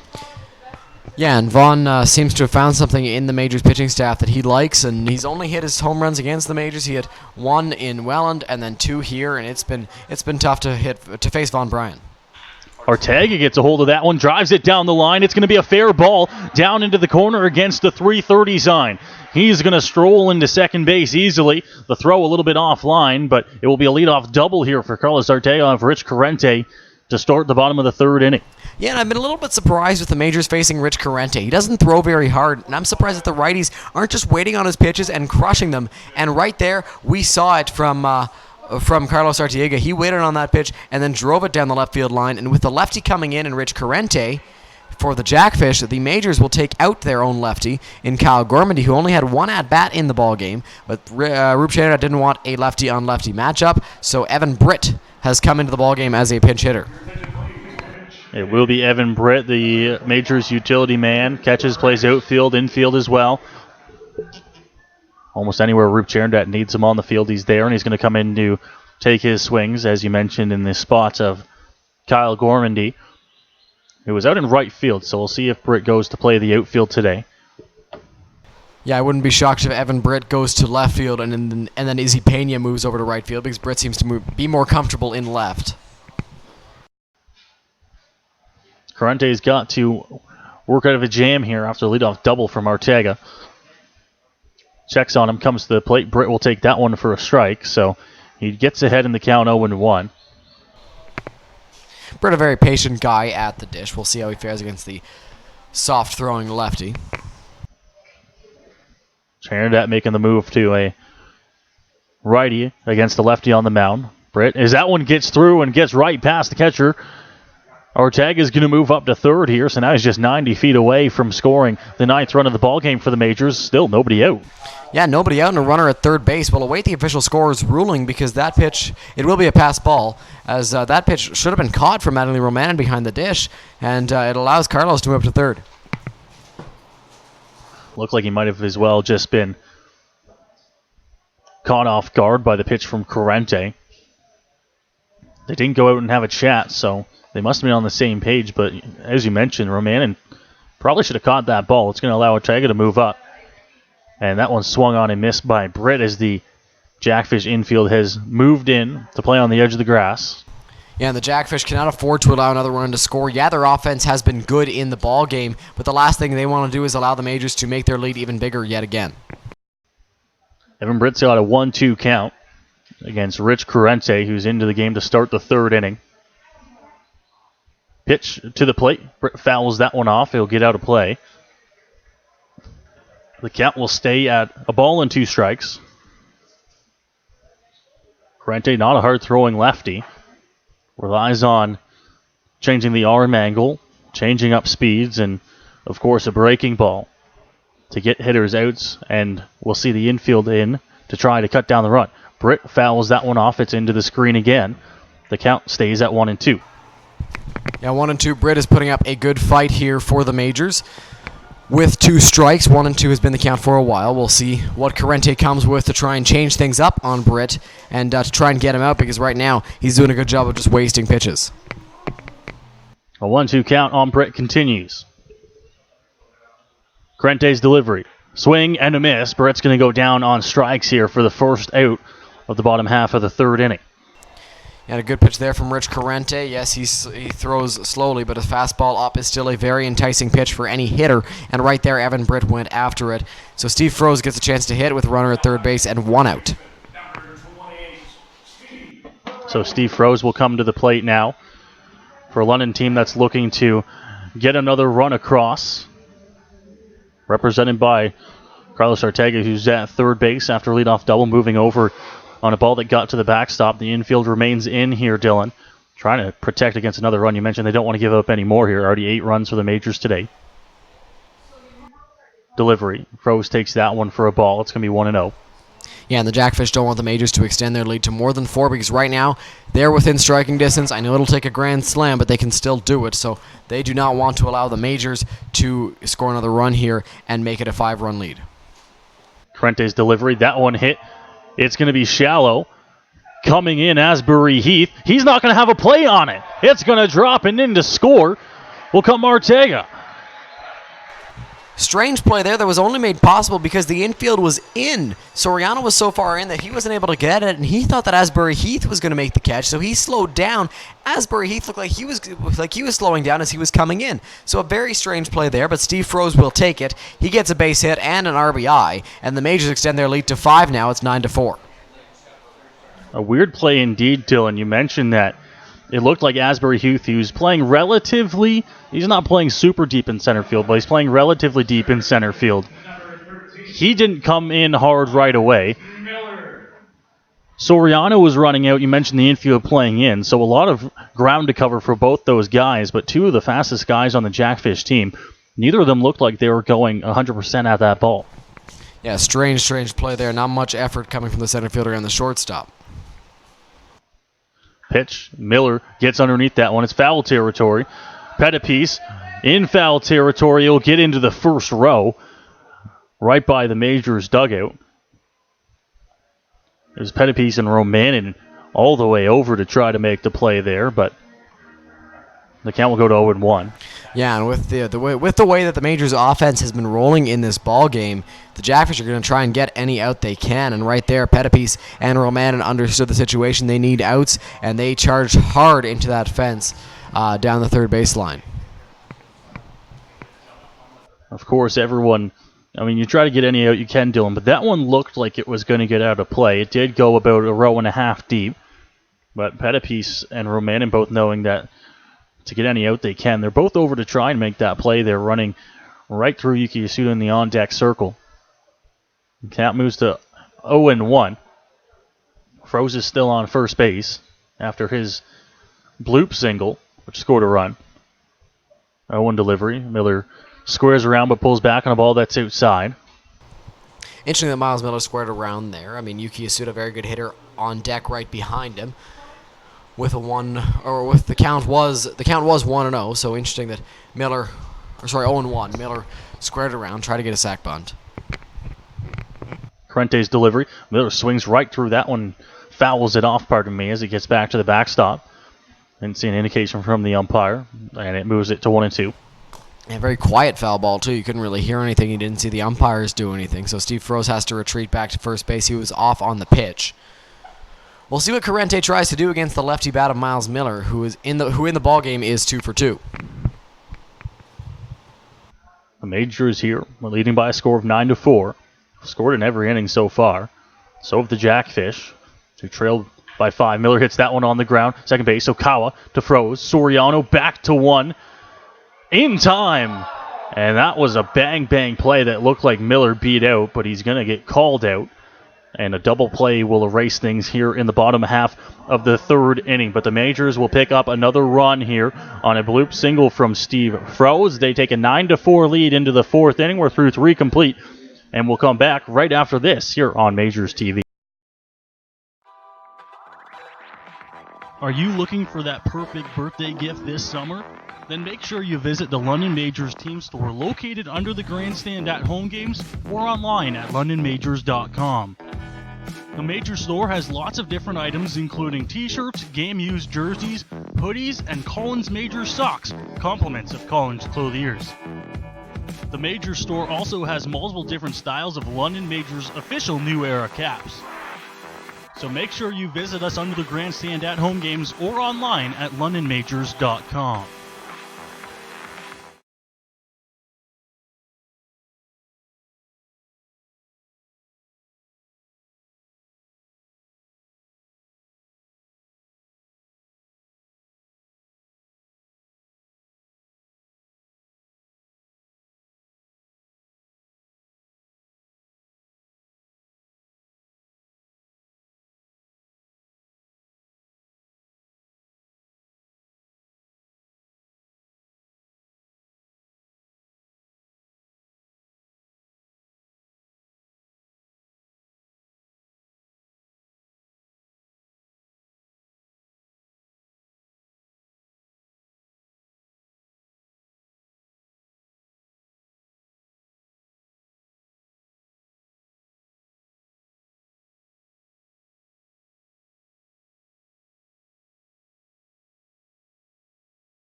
Well, welcome back as we are through 3 complete innings here at Labatt Park. And Dylan, I think neither of us were expecting this score right now. Both teams' aces were on the mound to start the game. Higuera for the Majors and Euclides Layer for the Welland Jackfish. But through 3 complete, we have a score of 9-4. Yeah, both teams' aces were on the mound. I believe in the pregame teaser that we filmed before the ballgame, I said it was going to be a well-pitched game. It hasn't really been a well-pitched game to date. 13 combined runs through 3 innings. It's been a slugfest, but it's been very fun to watch. The 2 pitchers faced off in Game 1. Layer gave up just 1 earned run, and for Higuera, Dylan, I believe it was just 2 earned runs, maybe 3 for him. Total of 4 earned runs, but we have now seen already in this ballgame 13 runs across between the 2 teams. It's been an absolute slugfest and a fun ball game to watch. We'll see what the Jackfish do here. Both teams have scored in every inning of this ball game. For the Jackfish, they'll lead things off here with their designated hitter, Andrew Mercier. Mercier facing off against Higuera here, who's back out to start the top of the 4th. First pitch, Mercier is going to hit that one. Center field, drops in front of Miller.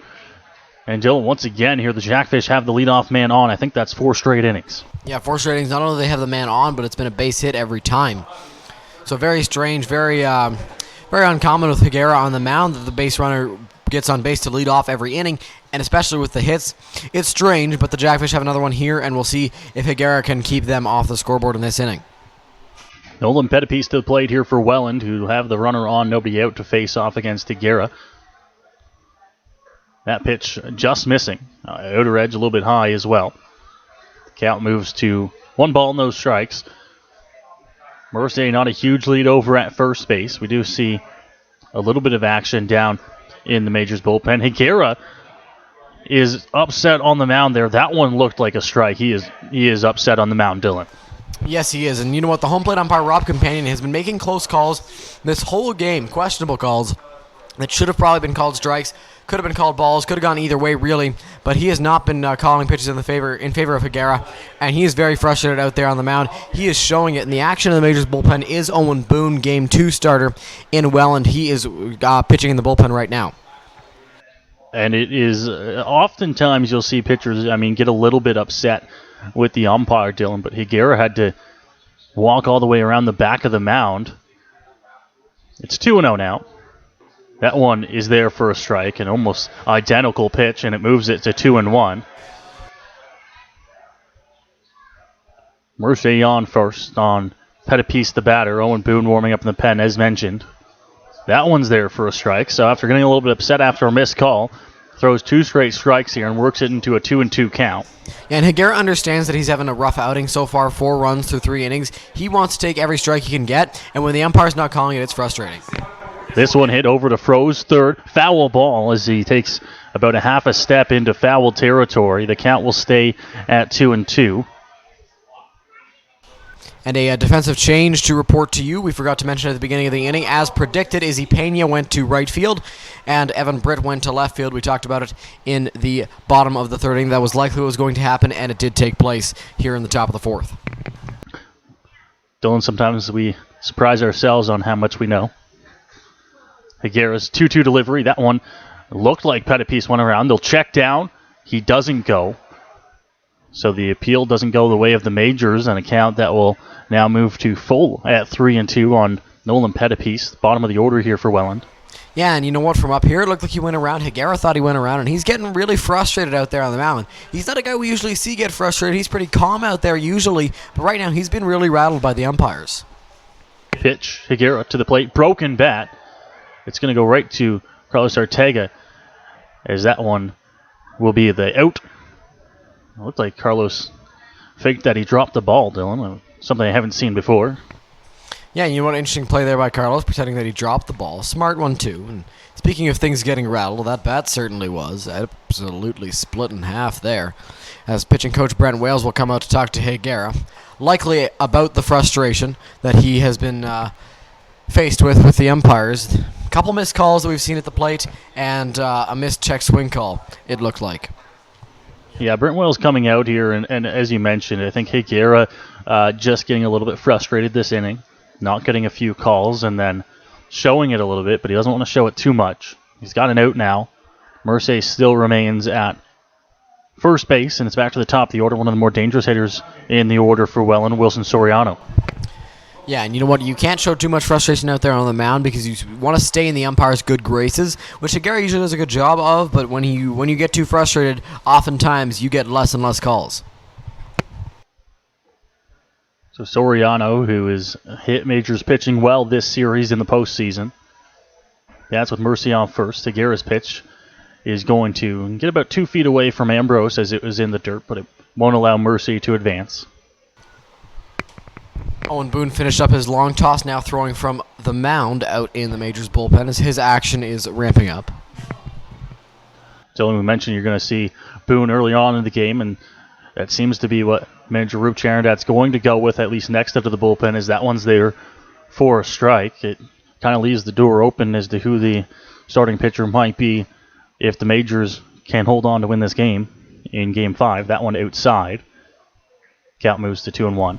Yeah, and Boone can provide you with some distance. If Boone goes 1 or 2 innings, he should be able to recover in time for Game 5 if necessary on Tuesday in Welland. But it will be interesting to see because Burgos will be working on short rest. This one hit on the ground. Ortega to Yasuda. Yasuda back to 1 in plenty of time. The Majors roll a beautiful double play ball and will get out of the top of the 4th inning. Great job there by Julian Higuera, pitching Soriano low, getting him to ground into a double play. Mercier was done at second easily, and they got the throw over to first quick enough to get the speedy Soriano. So good to see that Higuera is able to escape that inning, and that was the first half inning, Majors fans, that we have seen no runs scored. So the Jackfish are held off the scoreboard there, and it's 9-4. So 9-4 remains the score here in Game 4 of the IBL's first round of the playoffs. The Majors will go on the bats when we come back here, leading 9-4.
Welcome back here to Majors TV coverage of the IBL postseason. Rich Corrente back out to pitch this bottom of the 4th inning for the Welland Jackfish, who find themselves trailing 9-4. Dylan, you have an out-of-town scoreboard update for us as well. IBL playoffs, Major League Baseball. Go for it. Yes, here it is. It is all baseball this time as the Hamilton Cardinals are up 4-0 still on the Guelph Royals in the top of the 6th inning at David E. Hastings Stadium in Guelph, so it's not looking good for the Royals as they are 4 innings away from losing their season. The Majors here are up 9-4, as you've been watching. The Toronto Maple Leafs are up on the Kitchener Panthers 2-0 in the top of the 3rd at Christie Pitts. In the MLB, the Blue Jays are down 1-0 after I believe, a double by Gio Urshela, and the Royals are up 4-2 on the Tigers. First pitch there from Corrente is across for a strike here on the Majors second baseman, Yuki Yasuda. The out-of-town scoreboard update, of course, in the Inter-County Baseball League, Major League Baseball. On a busy Sunday, Yasuda drives that one right center field. A long run and a catch will be made, as that one looked like it was carrying a bit, but Danson is there to make the grab, and that will be the first out here at the bottom of the 4th inning.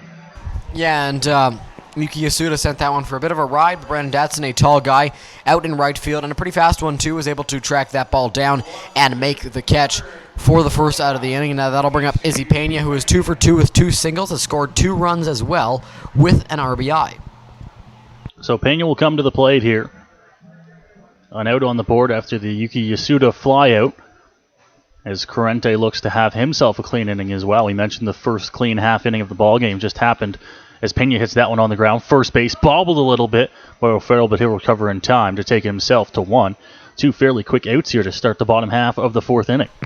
Yeah, and Yuki Yasuda hit that one relatively hard. O'Farrell bobbled it, but O'Farrell's the first base, and he has an easy jog over to first, so Pena jogged in to the bag himself. So 2 outs, and Corrente has been very good in this inning. He seems to have settled in a little bit in his second inning of relief.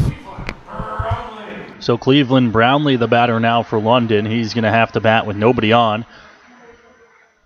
2 outs here in the inning, and the Majors looking to try and get a run across here for the 4th straight inning. 6 runs for them in the first is the big spot, and then 2 in the second and 1 in the third. Pitch from Corrente right down Broadway as Brownlee takes that one. It's 0-1. We'll see how Cleveland does against the soft lefty. Cleveland loves to hit the hard fastball, but Corrente doesn't have that.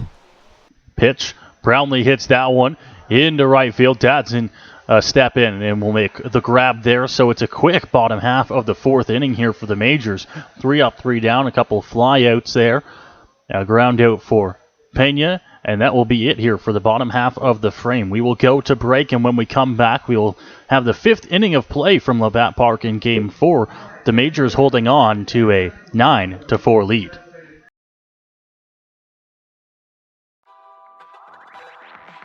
Are you looking for that perfect birthday gift this summer? Then make sure you visit the London Majors team store located under the grandstand at home games or online at londonmajors.com. The Major store has lots of different items including t-shirts, game-used jerseys, hoodies, and Collins Majors socks, compliments of Collins clothiers. The Major store also has multiple different styles of London Majors official New Era caps. So make sure you visit us under the grandstand at home games or online at londonmajors.com.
Welcome back here to Majors TV coverage as we move along to the top half of the 5th inning with the Jackfish needing to try to get some runs across here against a top starter in Juliandre Higuera, who so far today has given up 4 runs on 9 hits in his start.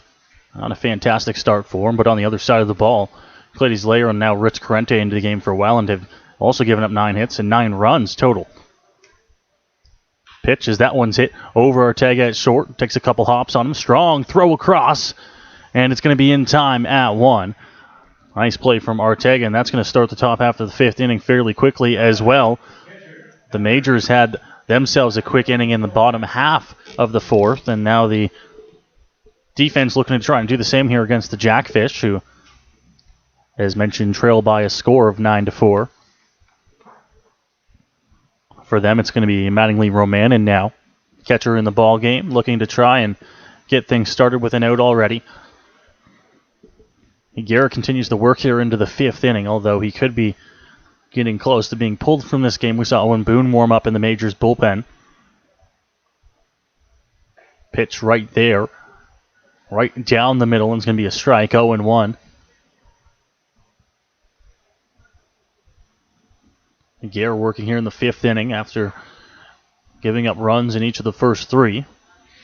Just 4 runs across, though. That one swung on and missed.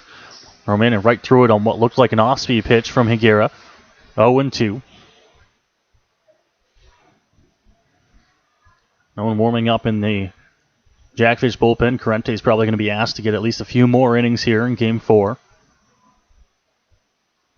Higuera's delivery, the pitch. This one hit on the ground. Yasuda at second on a couple hops. Throw to Williams will be in time. And it's back-to-back ground outs up the middle there to start the top of the 5th inning. Now quickly 2 outs. Now batting, first baseman, number 23, Bryce O'Farrell. So Bryce O'Farrell will come to the plate. O'Farrell is over at first base today for Welland. Batting in that number 4 hole. He's their cleanup hitter. But now he's going to be asked to try and start a little bit of a rally here with 2 outs in the top of 5. Big swing and a miss there on a pitch from Higuera. That was a little bit low in the zone. It's 0-1. 2 outs here. The Majors trying to get back on the bats for the bottom of the 5th. Higuera's delivery. That one low as Ambrose is unable to pick it out of the dirt.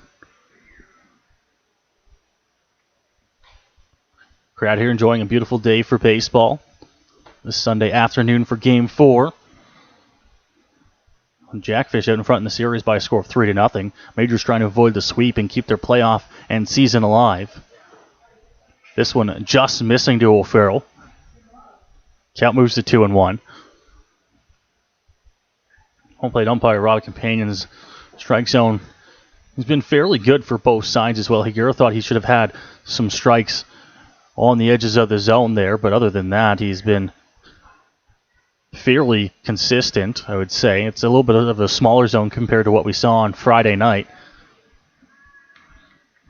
Count now at 2 balls and 2 strikes. Higuera a strike away from working through the top of the 5th inning. Hasn't been getting a whole lot of strikeouts tonight, been using the ground balls throughout the day. The 2-2 delivery. Pitch up high on the fastball. The count will move to full now.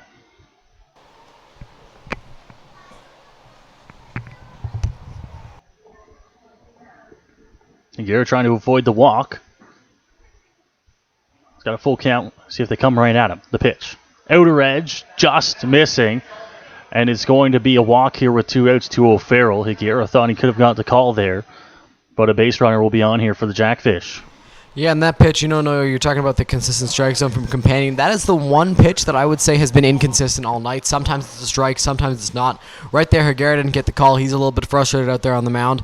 It allows O'Farrell to get to first base with the walk, and now you got to face the red-hot bat of Vaughn Bryan. Vaughn Bryan has been seeing the ball the best on this Jackfish team. You can make an argument that Soriano's been hitting well, but Vaughn Bryan's been putting up some power numbers. That one missing outside. Count moves to 1-0. Yeah, Bryan has certainly been a lethal force in driving in runs in that Welland lineup. The look and to the plate there. Bryan takes it low in the dirt. So Higuera falls behind 2-0. He's got a runner on first base and facing off against Vaughn Bryan, who's already got a home run in the ball game tonight. That one a deep drive to left field. Here's his 2-0 delivery. That one. Looks like it breaks back in. He does get the call. Looked like it could have been outside, but the count moves to 2-1. Good pitch there from Higuera, and good on him throwing that same pitch. He knows it's a strike. He didn't get the call from the umpire last time, but gets it there. 2-1. Higuera asking for Mike Ambrose to redo the signs at the plate there. Make sure everybody's on the same page. The Majors bullpen quiet now, but we did see Owen Boone warming up about an inning or so ago. 2-1 deliveries outside. 3 balls and a strike. That pitch just missing for Higuera. An interesting stat for you. Nolan Pettipies is the only hitter in this Jackfish lineup that is hitless so far in the ballgame. Delivery. Vaughn Bryan hits that one in the air. Center field. Miller will get underneath it in deep center field. A couple steps from the warning track, and he'll make the grab to retire the side here in the top half of the 5th inning. Another good inning for Higuera on the mound. He might head out there for another one, but he keeps his team in the game. It's 9-4 for the Majors. Yeah, and Higuera, it'll be interesting to see if he comes out for the 6th inning. He is now qualified for the win in the ball game if the Majors are able to hold it. But Owen Boone seems like he is ready out in the Majors bullpen, so we'll see if Higuera is done or whether he's got one more in him. 9-4 for the London Majors here, 9 hits apiece. As you see there on your screen, we'll take a quick break and be back for the bottom half of the 5th inning when we come back.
Welcome back to Game 4 here.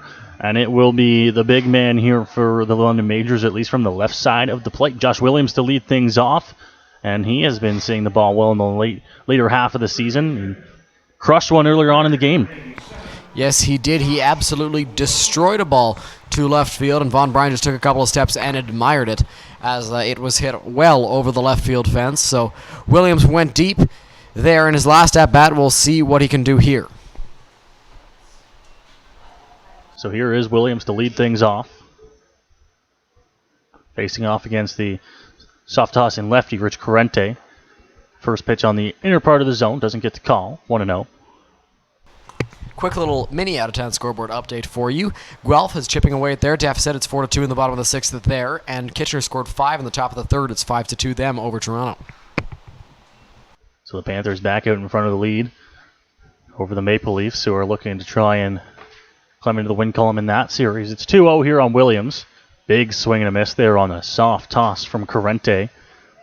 The count moves to 2-1 strike here on the Majors' first baseman. Quite the difference in velocity between the two as Lair throws hard, Corrente doesn't.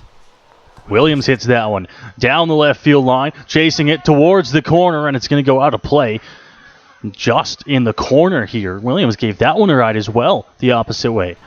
Yeah, some opposite field power that we didn't even know about from Josh Williams as he drove that one into the corner. It got out of play and didn't have the distance to go out, I don't think, but he still gave that one a steady ride, and it's 2-2 now to him.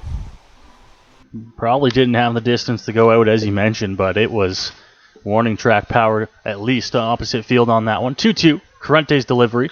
Williams hits that one on the ground. Second base, Okawa. He'll have plenty of time to get the ball over in time. That'll be the first out here, the bottom half of the 5th. And with Corrente such a soft thrower, Williams was ahead of that pitch and just rolled over on it to Grant Okawa, the second baseman, for the first out of the bottom of the 5th inning. Be up to Mike Ambrose now to get something going. He has been hit by a pitch and struck out in 2 at-bats, or plate appearances, sorry. So Mike Ambrose to the plate here. Jay's catcher for the Majors. He's been doing a lot of catching for them as the season has wound down and into the playoffs here. Steady behind the plate and brings a good bat for the Majors. 2 doubles on Friday night. Corrente's delivery is the outer edge of the zone there. First strike of the at-bat. Call there from Rob Companion behind the dish, and took some time to think about that one clearly. Corrente's delivery. Ambrose crushes one. Left field. Bryant will watch. It's gone. Mike Ambrose has given the Majors their 10th run of the ball game. Mike Ambrose destroys one to left field, a laser over the head of Von Bryan and over the left field fence for a home run. And it is the Majors' 10th run of the ball game. As you mentioned, Noah, Amby goes yard for another one.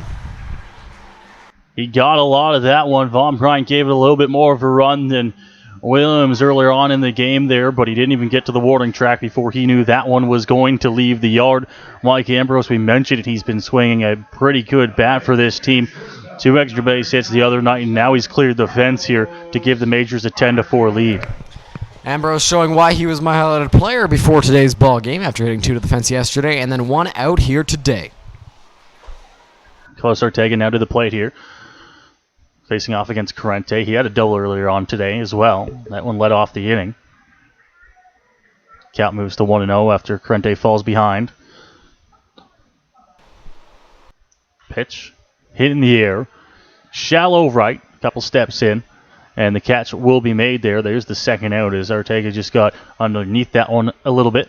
2 outs. And Carlos just got underneath that one, as you mentioned. Noah was outside, and Carlos just popped it up to right field, and Dadson was able to make the catch out there relatively easily.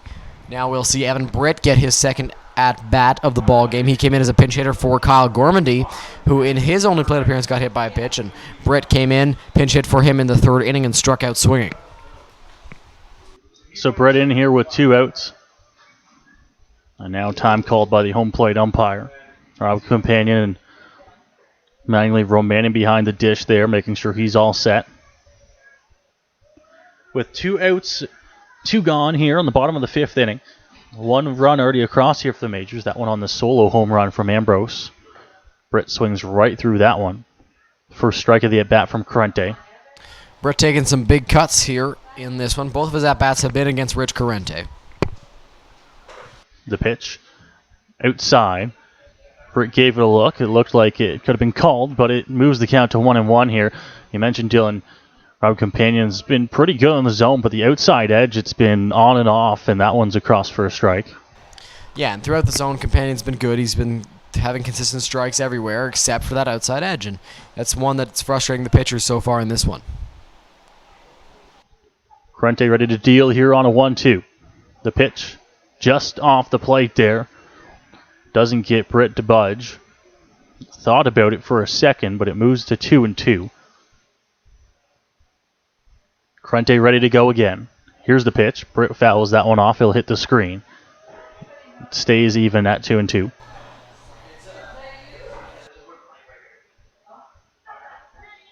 Corrente here came into the ball game out of the bullpen facing this Majors squad after Hayes Lair had a rough start on the road. He's got a 2-2 count now, looking to work through the bottom of the 5th. Britt hits that one on the ground. Soriano, a couple hops, strong throw in time. So Britt's going to ground out here to end the bottom half of the 5th inning, but the Majors will grab another run, courtesy of the big bat of Mike Ambrose, who hits a solo home run here. The Majors lead 10-4. Dylan Baker will be on the call when we come back here to start the top of the 6th inning.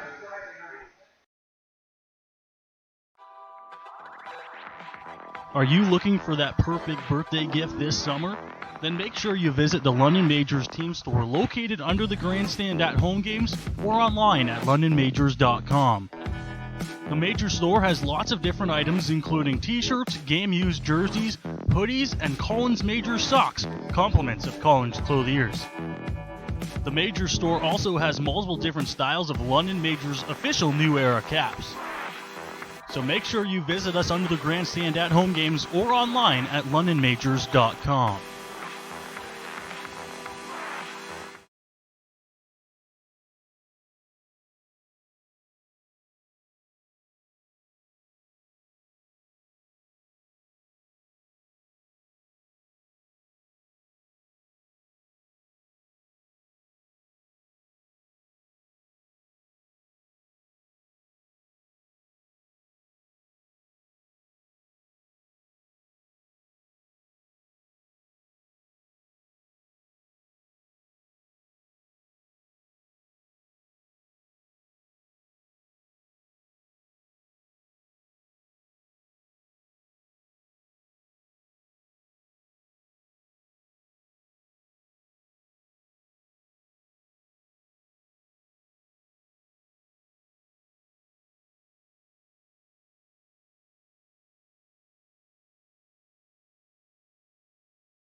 Welcome back to Majors Baseball on Majors TV. Dylan Baker, Noah Smith here with you on the call. And it's been a slugfest of a ball game here so far, Noah. So much so that we get dizzy, just like the kid who was just on the field. Exactly. 19 hits between the two teams, and you can add that to the 14 runs that have come across so far through the first 5 complete, Dylan. So DeAndre Asbury Heath lead things off, and as we kind of predicted, Higuera will come back out for the 6th. Yeah, and while Owen Boone seems to be ready out there, looks like he might get up and throw a few more pitches in case Higuera needs him to come in here in the 6th inning. But he is back out there to face Asbury Heath at least. Grant Okawa awaits on deck, and Andrew Mercier is in the hole. As Higuera's out there on the mound, here's the first pitch. That's going to miss up high on Asbury Heath. Ball 1-0. Asbury Heath, a dangerous hitter as well for this Jackfish team. Loves to hit against the majors. That he does. 1-0 from Higuera on the way. Asbury Heath takes a big cut at that one, but misses it. Count is 1 ball and 1 strike on a good off speed from Higuera. Should point out as well, Dylan, that the Jackfish bullpen been fairly quiet, so it looks like, as expected, the Jackfish will try to get a few innings at least from Corrente. Yes, as that pitch misses up and away. Count moves to 2 balls and 1 strike now on the Jackfish center fielder and number 6 hitter. Higuera back ready to fire. He goes from the stretch even with nobody on, and a swing and a miss, and a swing and a foul ball off of Mike Ambrose, and he is hurting. Mike Ambrose went down right away on that foul ball, and as quick as Ambrose went down, Rup Charandat was off his seat to come out. Dylan, I didn't see where it hit him, but he has been down and hasn't really moved a whole lot. Yeah, and from up here it looked like a spot that you and I don't want to get hit. Looks like he's going to try and walk it off. Maybe off the leg, too. Not too sure, but he is struggling right now. Limping a little bit as well, so we'll see. He's probably going to want to take a few warm-up tosses from Higuera. He's shaking his head now, a little bit of a smile. He's going to be okay, Dylan. He's a trooper out there, Ambrose is. Yeah, one of the toughest guys you'll ever see play baseball, so he is out there. He is going to shake this one off, and Asbury Heath made sure to check in on him after that foul ball. So 2-2 is the count as Ambrose regroups. The crowd gives him a cheer. Higuera plays with the dirt out there on the mound. Rob Companion even giving Ambrose some time. He takes one more little walk around home plate. Asbury Heath digs in very slowly, now steps back out. Everybody giving Ambrose some time to regroup. Higuera taking advantage of it to do some housekeeping out there on the mound. 2 balls, 2 strikes the count with nobody out here in the top of the 6th inning. Higuera out there on the mound facing Asbury Heath. The pitch on the way. Asbury Heath squibbles that one foul. Count will remain at 2-2. And Higuera's worked pretty well with 2 strikes. We mentioned he hasn't had a whole lot of strikeouts tonight, which is totally not normal for Higuera. He's a strikeout pitcher. We usually see him tally a number of strikeouts each game, but it seems today he's been working a little bit more on the edges of the plate, and he's getting ground balls on the inside part of the plate. Jackfish are an aggressive team. They're not going to take those pitches on the edges of the zone. Here's the 2-2. Asbury Heath lines that one towards us and foul. Count will remain at 2 balls and 2 strikes. That's 2 straight foul balls with 2 strikes for Asbury Heath, so he's putting up a good little battle here. Certainly is. And we mentioned Asbury Heath, Soriano. There's a couple of guys on this Welland team, Dylan, that are phenomenal with 2 strikes. Their approach changes, and they wait until they get one they like. That they do. Higuera looks in for the sign from Ambrose, and time called by Asbury Heath as home plate umpire Rob Companion and the batter step out of the box. Digs in once again. Likely no variation in the sign from the pitcher-catcher combo. The 2-2 and a swing and a miss by Asbury Heath. A good pitch there from Higuera. And there is now 1 out here in the top of the 6th inning. Well, there's the strikeout that we talked about for Higuera. He hasn't tallied a whole lot tonight. That's only his 2nd strikeout in this start, moving into the 6th inning, which is not at all like the Higuera we saw all regular season. But he'll take the punch out there, first out, against a good hitter in Asbury Heath. He will most certainly take a strikeout any day against Asbury Heath, even if it's only his 2nd of the ball game. And Grant Okawa, the second baseman, steps up to the dish. He is 1 for 2. He's got a double and a flyout.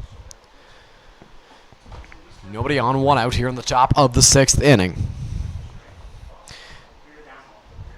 Higuera sets the pitch. Okawa takes that one on the inside corner, strike one. That pitch has consistently been a strike all night, or all afternoon, I should say. And a great job at working inside for Higuera. He loves working the inside edge. The 0-1, that's in the dirt, scooped nicely by Ambrose. Count is 1 ball and 1 strike now.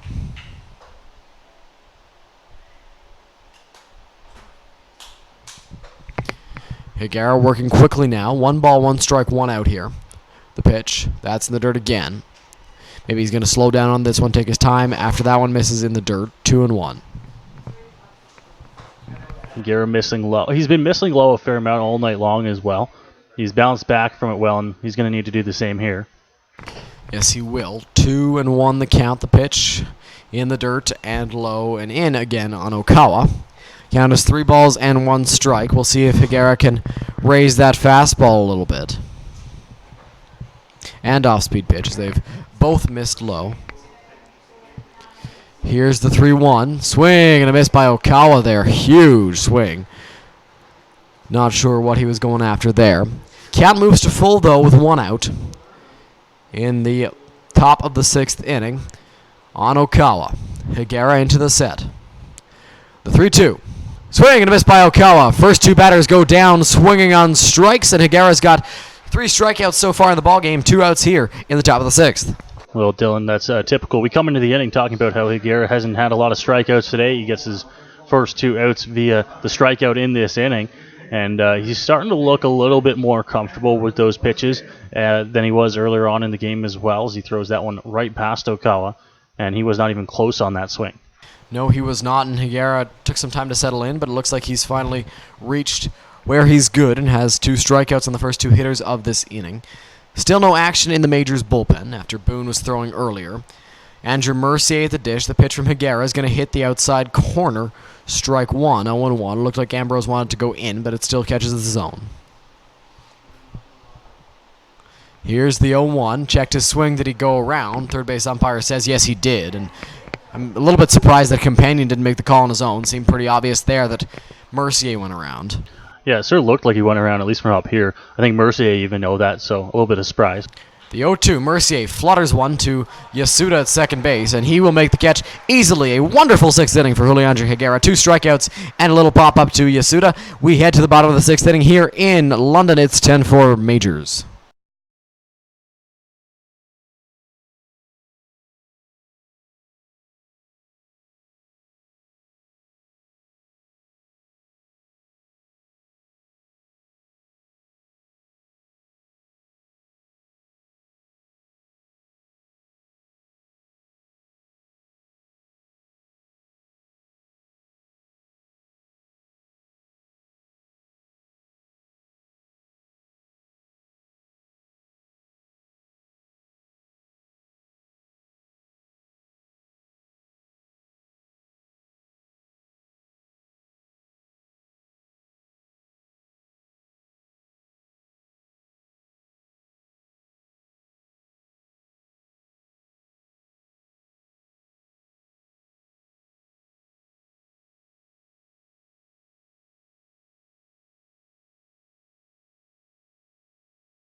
Welcome back to Majors Baseball on Majors TV as Steve Froese steps up to the dish for the London Majors.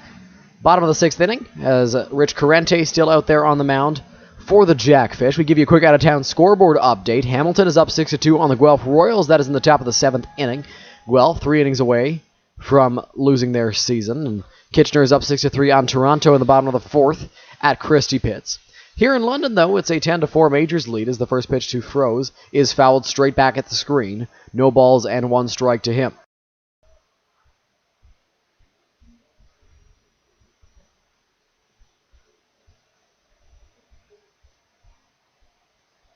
The 0-1 from Carente to Froze. He pops that one up high on the infield. O'Farrell moving under it. He'll make the grab for the first out of the inning. And earlier on in the ball game, we heard Noah mention how some pitchers just get out of the way and they don't want anything to do with the fly ball. Right there, we saw Rich Carente do exactly that. He is not like Juliandre Higuera, who is not afraid to catch a pop-up on his own. So 1 out here in the bottom of the 6th inning as Miles Miller steps up to the dish for the Majors. He has had a good ball game. Joined the Majors late this season. Has been phenomenal for them, both defensively in center field and with the bat. The Blue Jays are down 1-0 on the to the Yankees in the bottom of the 8th inning there. Carente into the windup. The pitch to Miller, and he drives that one to right field. Dadson took a couple steps in, now going back. He'll make the catch in front of the warning track for the second out of the bottom of the 6th inning. That'll bring up Yuki Yasuda, the Majors' second baseman in the ball game, and the number 2 hitter. Usually the leadoff man, but he slots in at number 2 here. Owen Boone now standing on the bench for the Majors. We'll see whether he comes into the ball game in relief in the 7th inning as Aiden Hannon makes his way towards the bullpen. Yuki steps in. 2 outs in the bottom of the 6th. Carente into the windup. Here's the pitch. Yuki takes high. Ball 1. 1-0 to him.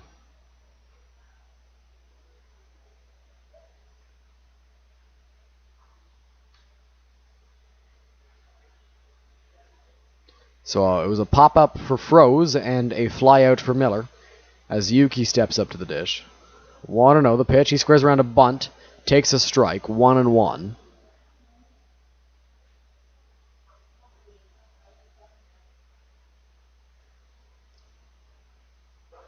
Things aren't looking too good for the Guelph Royals as they're in the top of the 7th there. And Yasuda drives that one to left field and deep. Bryan after it. He's going to get there in fair territory. A great grab there by Von Bryan down the left field line. So Yasuda flies out to retire the side here in the bottom of the 6th inning. We head to the top of the 7th. Here at Labatt Park, the Majors lead it 10-4.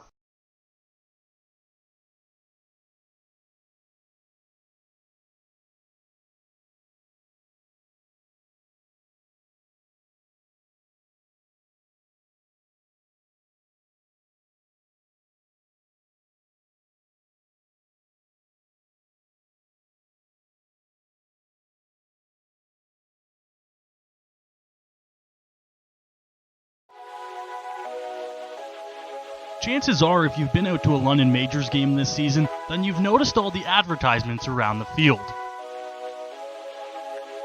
If you're wondering how you can get your business involved, then reach out to us and we can put you in touch with Angela at angela@londonmajors.com. We can help you find innovative ways to help your business grow with the London Majors.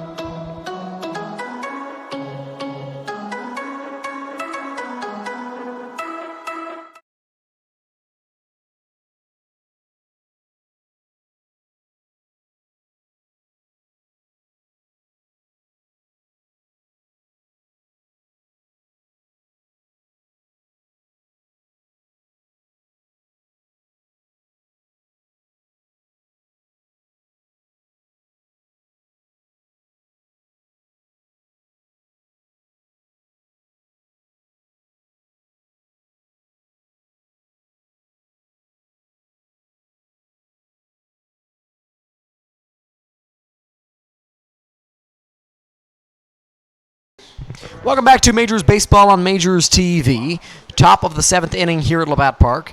The Majors are up 10-4. Juliandre Higuera back out there for his 7th inning of work. He's allowed 4 runs over 6 innings and took him some time to settle in, Noah, but he's looking good right now. Yeah, some time to settle in. The Welland Jackfish scored all their runs in the ball game in the first, second, and third innings of this game. Since then, it's been 3 straight innings for Higuera where he shut down this Jackfish team, and he's going to look to try and continue that here into the 7th. Yes, he will. The pitch from Higuera. That's going to miss high to Pettipies. 1 ball and no strikes. Higuera, the big lefty on the mound, facing the number 9 hitter for the Jackfish, who's popped out twice, once to him and once to the shortstop, as that's going to miss high again. 2 balls and no strikes. You mentioned earlier on in the game, Dylan, Pettipies, the only Jackfish player without a hit. Continuing that here. We'll see if he can change it. Higuera will look to avoid that. The 2-0. That's going to hit the outside corner. 2 balls and 1 strike now on Pettipies. And Pettipies, a very good hitter as well. He hits at the bottom of the order for this team, but he's no slouch in the batter's box, so a little bit surprised to see him not break into the hit column yet. 2-1. Pettipies on the ground to third. Froze. Misses it. And it's into left field, scooped up by Evan Britt there, so Pettipies is aboard. We'll wait for the official ruling on that one. I thought Steve Rose had to play on that for sure, Dylan, as well. But nonetheless, Pettipies is going to be on here. Yeah, I thought Froze had a shot at making the play there, and it looks like, just judging the scoreboard, it's going to be ruled a hit. But we'll have to see if that changes. For now, though, Pettipies is aboard at first. It is a single. The official score is ruling. So every hitter in this Jackfish lineup now has a base hit. They've got 10 total on the night. 10 for either side as well. It's been a lot of hits today, a lot of offense in this game. Higuera, the pitch. Soriano squares around a bunt and bunts it foul. Straight back at the backstop. No balls and 1 strike now on the shortstop.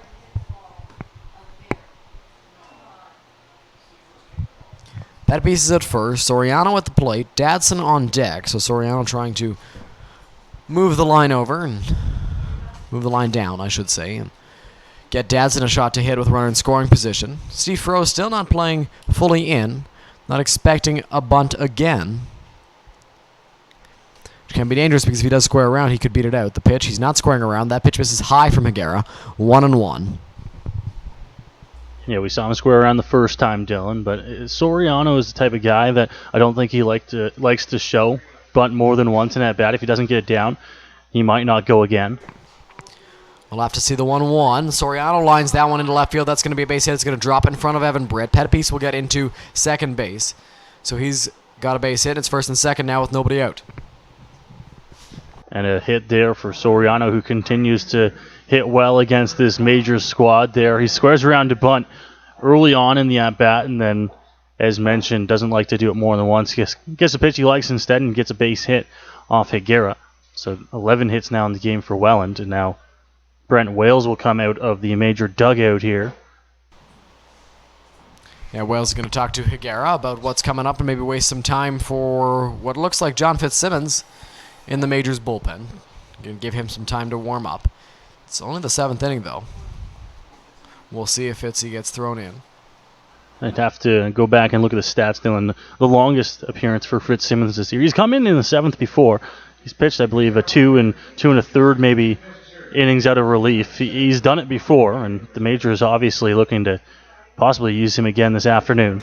Yeah, the longest that I can remember was June 23rd against Welland, where he came in the 8th inning. That game ended up going 10 innings. He came in with 1 or 2 outs in that inning and ended up going all the way until the final out that the defense recorded when Izzy Pena walked off with a walk after in the bottom of the 10th inning. So that might be Fitzsimmons' longest.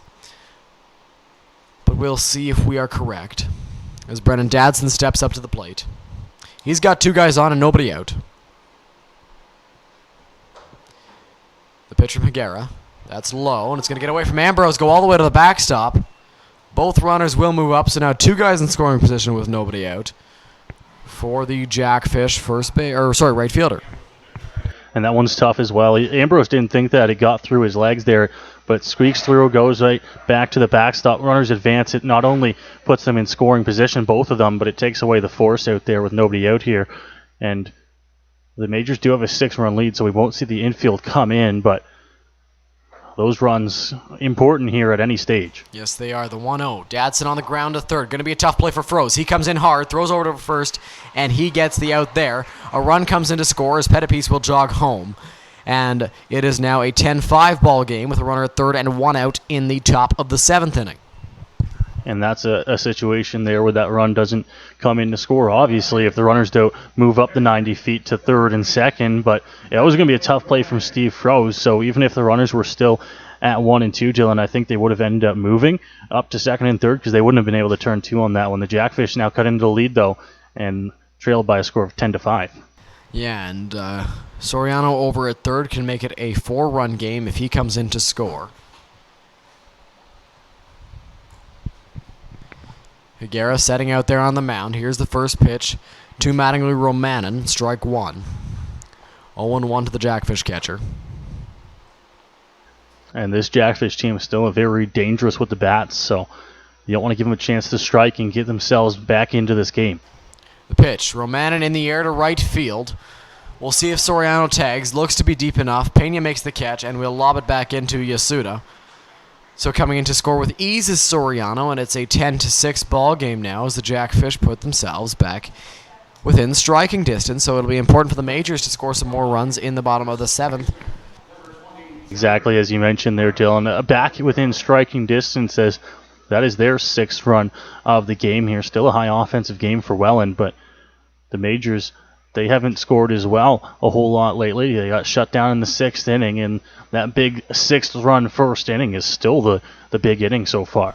Yes, it is, as that pitch misses inside on Bryce O'Farrell, the first baseman for the Jackfish. O'Farrell, in 2 at-bats, 3 plate appearances, has a single, a strikeout, and a walk as Higuera sets out there again. 1-0 is the count. Here's the pitch on its way. That's low and in the dirt. 2 balls and no strikes now on the first baseman. O'Farrell looking to try and at least just extend the inning here for Welland if he can. He knows who bats behind him. He's been seeing the ball extra well. 2-1 now to O'Farrell, as that one's a called strike. Yes, Von Bryan is on deck for the Jackfish. Probably been their best hitter from the power standpoint in this series. That pitch misses high on O'Farrell. Count moves to 3 balls and 1 strike now, and it's potentially Leandro Higuera's last batter, although it'll be interesting to see if they bring Fitzsimmons in, if O'Farrell is able to get on base with Bryan coming up. Here's the pitch. That's going to miss low, so O'Farrell walks, and that will bring up Von Bryan, and possibly a corresponding move from Roop Chanadad. Yeah, we'll wait and see if he's going to make the move out to the mound there. He's down looking. It looks like Fitzsimmons is indeed ready in the bullpen. Von Bryan coming in, power-hitting righty in this series, already has 2 home runs, and could be dangerous here facing off against a lefty that he's already took deep once tonight, Dylan. Roop Chanadad stays there, and it looks like it's going to be Higuera's batter. Yes, it will be. He's hit a home run against the 2 pitchers that are currently relevant in the ball game. Higuera starting, Fitzsimmons warming up, and he drives that one to right field. Pena takes a couple of steps in. One more, and he makes the catch, and the side is retired. The Jackfish get 2 in the inning, and it is a 10-6 ball game. After 7, that should be the end of the outing for Leandro Higuera, but we will see. It's stretch time here at Labatt Park. Majors are up by 4, 10-6.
Welcome back to Majors Baseball on Majors TV. Bottom half of the 7th inning here at Labatt Park. Majors are up 10-6.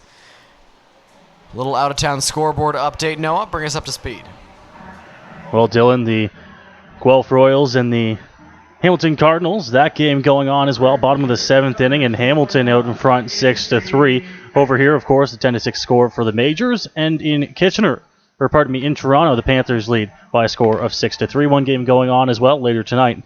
The Barrie Bay Cats visit the Brantford Red Sox. Thank you very much, Noah. Izzy Pena steps up to the dish. A new pitcher on the mound for the Jackfish. He goes into the windup, and the first pitch to Pena is going to be a called strike one. Noah, who do we have on the mound? Chris Brotto is going to come into the game here, and Dylan, he's a guy that the Majors have hit well this season so far, and he struggles with command at times, so we'll see how he fares in this game. That pitch misses, 1 ball and 1 strike, and Noah, correct me if I'm wrong here, but in Game 1 in Welland, the Majors scored 2 of their 3 runs against Bowato. Bowato came out of the bullpen as well, like you mentioned, and the Majors have success against him. Big cut there from Izzy Pena. Seemed to be off balance a little bit. 1 ball and 2 strikes now on the Majors right fielder.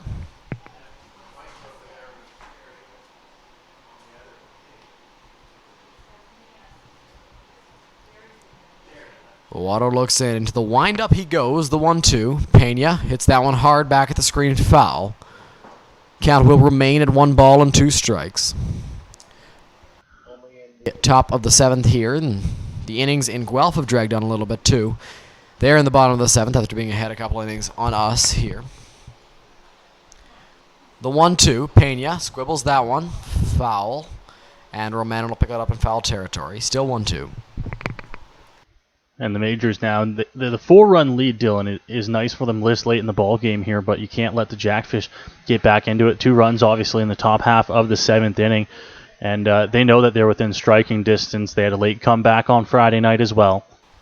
Yes, they did, and that was a very sad night for a lot of Majors fans. 1-2 from Bowato to Pena. He swings and misses at a good pitch out of the zone for the first out here of the bottom of the 7th inning. That'll bring up Cleveland Brownlee, the big right-handed bat. And a quick out-of-town scoreboard update from Detroit. The Royals are up 8-2 there, but Pena goes after the pitch out of the zone, and he is the first out of the inning. We'll now see Cleveland Brownlee come to the plate here. And Dylan, what's interesting, and of course, that's just how baseball goes sometime, is that the Majors hadn't hit Lair well all year long, and they've put him up for 6 runs in the first inning, and they had a good game against Lair. Of course, he wasn't on as much as he usually is when the Majors face him, but sometimes it's you're hitting the guys that you don't normally hit, and then you get a guy against Bowato who you might not see him as well as you normally do. First pitch to Cleveland Brownlee is inside. Looked low as well, but it's going to be a strike 1 to Cleveland. He doesn't like the call from Rob Companion. Cleveland digs into the box, and the windup goes Bowato. The pitch, he'll take that one, almost identical. But ball 1-1. 1 out here in the bottom of the 7th.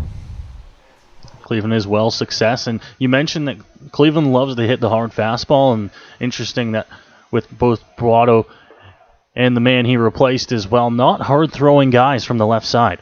No, they are not, as that pitch misses. 2 balls and 1 strike to Cleveland. He's still searching for his first postseason home run. We've seen Ambrose do it here tonight. This afternoon. Williams as well. The pitch, Cleveland takes that one in the dirt. 3 balls and 1 strike. Now to the big DH. Bowato struggling with command to Cleveland, and as you mentioned, Noah, that seems to be an issue with him. He sometimes does exactly that, just struggles with his command. He doesn't always get hit hard. Does sometimes, but a lot of the times it's just, struggling with the command. He walks a few guys, and when you walk guys, sometimes it just takes 1 hit. Pitch to Cleveland. He hits that one hard back up the middle, so he's got another base hit in the ball game, and Majors have another runner aboard for Josh Williams, who has homered and singled in the ball game. 3 RBI and 2 runs scored.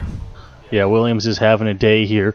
Of course, seeing the ball very well, hit that home run to left field, and he also hit another foul ball a couple of at-bats later the opposite way that almost had the distance to leave, and it was also about 20-25 feet foul, but he's seeing the ball well and now gets a chance to face off against Bowato with Brownlee on first. Yes, so Williams will face the lefty Bowato. He is the big lefty bat for the Majors.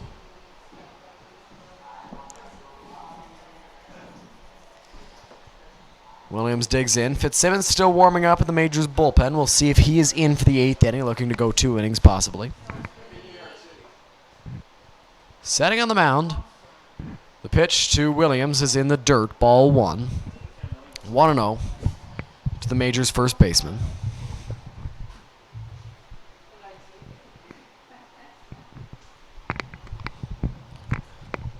Looking into the sign is Bowato. Now he comes set the pitch.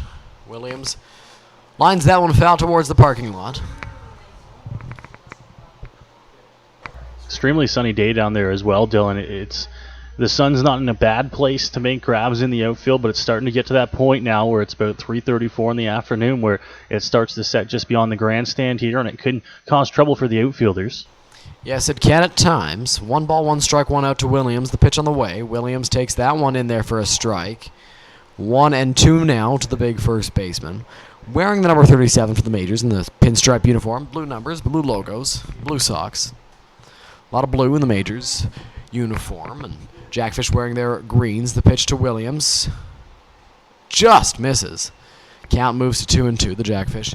Green jerseys, gray pants, blue hats, blue letters and numbers on the jerseys.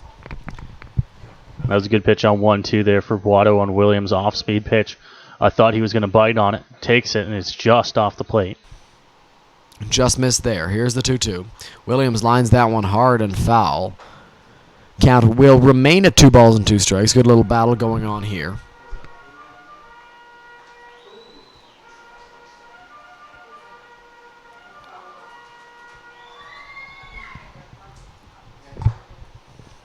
So Bowato looks into the sign. The ball hanging out of his left hand. Cleveland over at first base. Not that big of a lead. Here's the 2-2. Josh Williams in the air to left field. That's going to get foul. And another one that he's given a little bit of a ride here, Noah.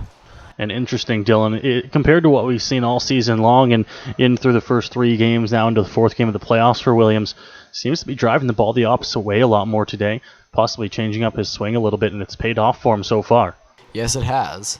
You can see that the infield is not shifted to the right side as they usually are on the big lefties. The 2-2. Williams hits that one hard on the ground, but foul. Count will remain 2 balls and 2 strikes, and he's putting up a good battle on Bowato. He is. He's putting up a good 2-strike. And that's another thing that we've seen in the past couple games from Williams as well. And really since he's got more comfortable this season, he puts up a good 2-strike battle. He's not striking out as much and driving the ball the opposite way. Yes, as we see 2 arms standing up in the Jackfish bullpen. Casey Howard, who the Majors have struggled against. The pitch to Williams is in the air, left field, shallow. Bryan moves in, makes the catch for the 2nd out. Casey Howard in the Jackfish bullpen as well as Ryan Bench. Both up there. As Williams hit that one hard, but right there was Von Bryant. Both guys that we've seen as well for this Jackfish team. There's not really a whole lot of guys between these 2 pitching staffs that teams have not seen so far. As Mike Ambrose comes to the plate here, a little bit of applause. Of course, they know what he did last time. Yes, he will look to repeat that here. He faced Rich Corrente in his last at-bat. He will now face the left-handed arm of Chris Bowato, who sets out there on the mound. Cleveland over at first. The pitch to Ambrose is going to hit the outside corner, strike 1, 0-1. Great job by Bowato to get ahead there on Ambrose. Stay aggressive on the mound. He has been very aggressive so far. Had good command most of the time. Time called by Ambrose. He steps out. So does Rob Companion behind the dish.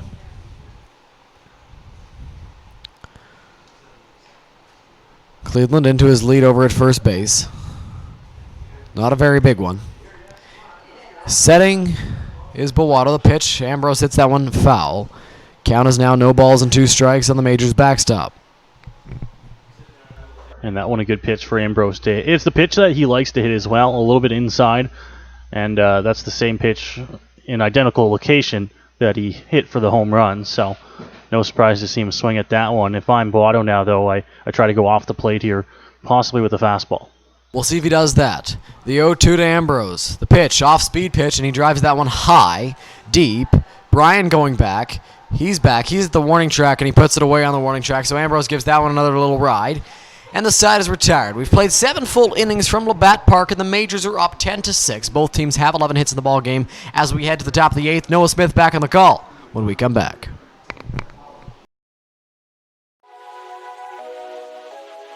Chances are, if you've been out to a London Majors game this season, then you've noticed all the advertisements around the field. If you're wondering how you can get your business involved, then reach out to us and we can put you in touch with Angela at angela@londonmajors.com. We can help you find innovative ways to help your business grow with the London Majors.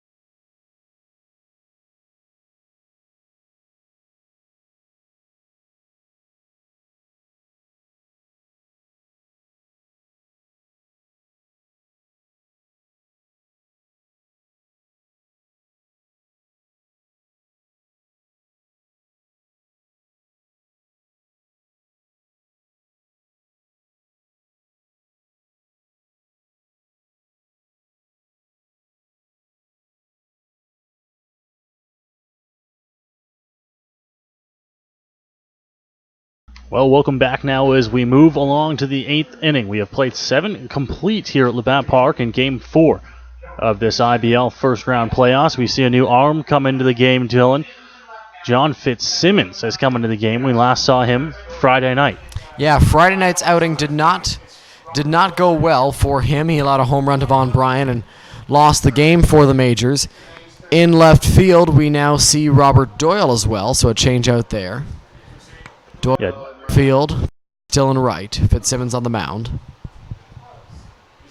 The defensive changes, Robert Doyle, Miller, and Pena across the outfield, and then Froze, Ortega, Yasuda, Williams, infield stays the same. Dylan, we move along to the 8th inning, and we'll see if Fitzsimmons can have a little bit better luck than he did on Friday night. He got hit pretty hard. Tagged up for all the runs that the Majors gave up on Friday night. Of course, 2 of those runs charged to the starting pitcher, Miguel Burgos, but they came in on Fitzsimmons' watch, so he'll look to try and have a better start to the inning here as he comes in with a fresh slate. Yeah, all of his inherited runners came around to score, and then 3 or 4 on top of that, so it was a rough outing for him, but he's got a 4-run lead to work with now, so we'll see how he fares in his likely 2 innings of work.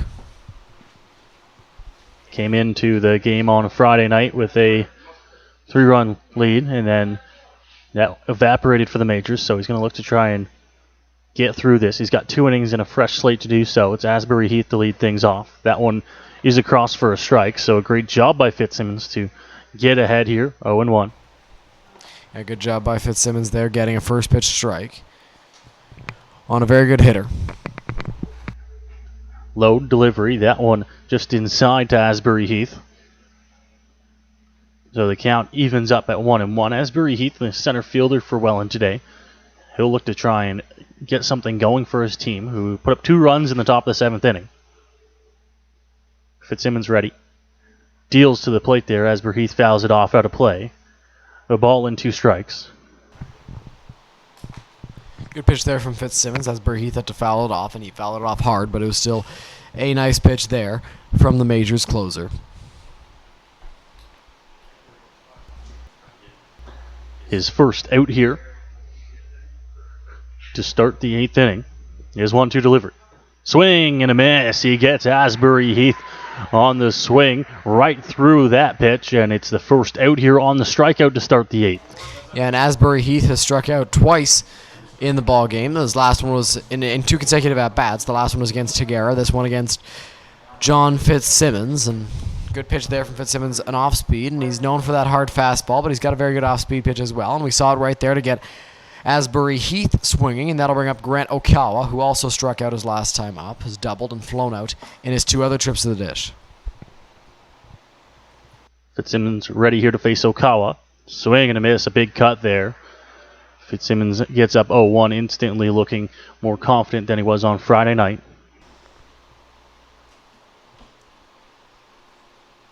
He comes set on the mound and is ready to go again. Delivery from the big righty, just off the plate there. Pretty good location, but doesn't get a swing and doesn't get a call. It's even at 1-1. And Fitzsimmons isn't as rattled as Higuera was. Seems to be more confident and calm. Pitch, Okawa fouls that one off. It gets back to the screen. So Fitzsimmons, for the second straight batter, gets up here. It's a 1-2 count. We'll see if they go right back to the fastball, which is good for Fitzsimmons, or decide to go with something a little bit softer and outside. Ready to go on the mound. Leg kick, delivery. Kawa hits this one. Center field, Miller's coming in. Doyle in left, who came in as a replacement, will make the catch. And that is the second out of the inning. A quick one there. 2 quick outs. So Robert Doyle tested right away, or almost right away in left field, making the play on the second batter of the inning. A good job by him getting in there and making the catch, calling off the center fielder Miles Miller and the shortstop Carlos Artiega. So Fitzsimmons ready here to face off against the designated hitter in Andrew Mercier. 2 quick outs. You mentioned Doyle getting tested early there on a high fly ball to left. Mercier right through that one on a little bit of a half swing. Decided he was going to swing at it, and then about halfway through decided not, but he was already too far. It's 0-1. Fitzsimmons ready to go again. Delivery. Mercier. Left center. Artiega out onto the grass. And the catch is made by the Majors shortstop. It's a quick inning here on the top of the 8th for John Fitzsimmons. The Jackfish down to their final 3 outs. The Majors will take to the bats in the bottom half of the 8th inning. Yeah, good job there by John Fitzsimmons, looking much more confident in this outing than he was on Friday night, and good to see that he has a 3-up, 3-down inning in his first inning of work here today. We will take a quick break. The Majors will head to the bats in the bottom of the 8th inning. Try to get some insurance runs across if they can. They lead by 4, a score of 10-6. As we move along now, bottom of the 8th inning when we come back.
Welcome back as we move along now. It's the bottom of the 8th inning here in Game 4.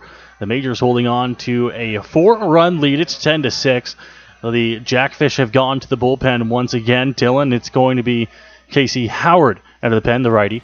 Yes, it is Casey Howard for the Welland Jackfish coming in from the bullpen, and he has had a ton of success against the Majors this season. He's been their best reliever against the Majors.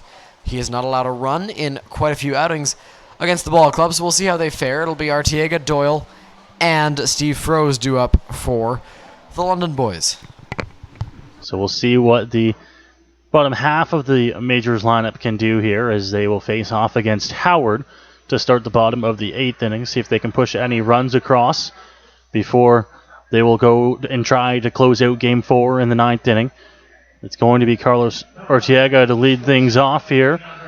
The shortstop that made the catch to end the top half of the 8th inning will get right back to the plate and start things off here.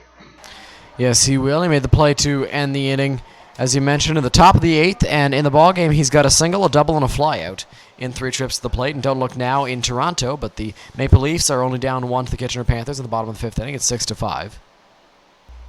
First pitch here from Howard, right there for a strike as he pounds the zone. It's 0-1, and nothing too out of the ordinary there for Howard. He's a strike thrower, has been all season long. It's why he's had some success. 0-1 delivery. Ortega hits that one, but it looks like it will go foul on a couple hops there. Quickly 0-2. And you never want to go down 0-2 that quickly, but Carlos does there. Now it's his job to fight back, and he does a very good job of that usually. We'll see how he fares against Casey Howard, though.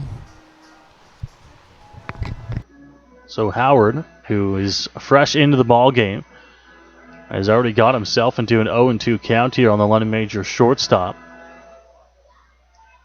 The crowd here, not a overly huge one on this Sunday for Game 4, but they're cheering along as the Majors look to keep their playoff hopes alive here. Avoid the sweep. They got a 4-run lead. Howard to the plate. Hits that one. Second base. The throw just in time to get Ortega for the first out here at the bottom of the 8th. Yeah, Carlos made that play close, but he was thrown out over at first base. A relatively easy play to begin the bottom of the 8th inning. Exactly what Casey Howard was put into the ballgame to do, and he executed it well. So for the first time this game, we'll see Robert Doyle come and take his swings. Came in as a defensive replacement. They moved some things around in the outfield, and now Robert Doyle will take his swings with one out in the bottom of the 8th inning. Robert Doyle is usually used as a pinch runner or defensive replacement. He gets pinch hit for, but Rupert's letting him take his swings here. First pitch there from Howard's going to miss low. Robert Doyle, the lefty, wearing those stirrups, wearing the number 30.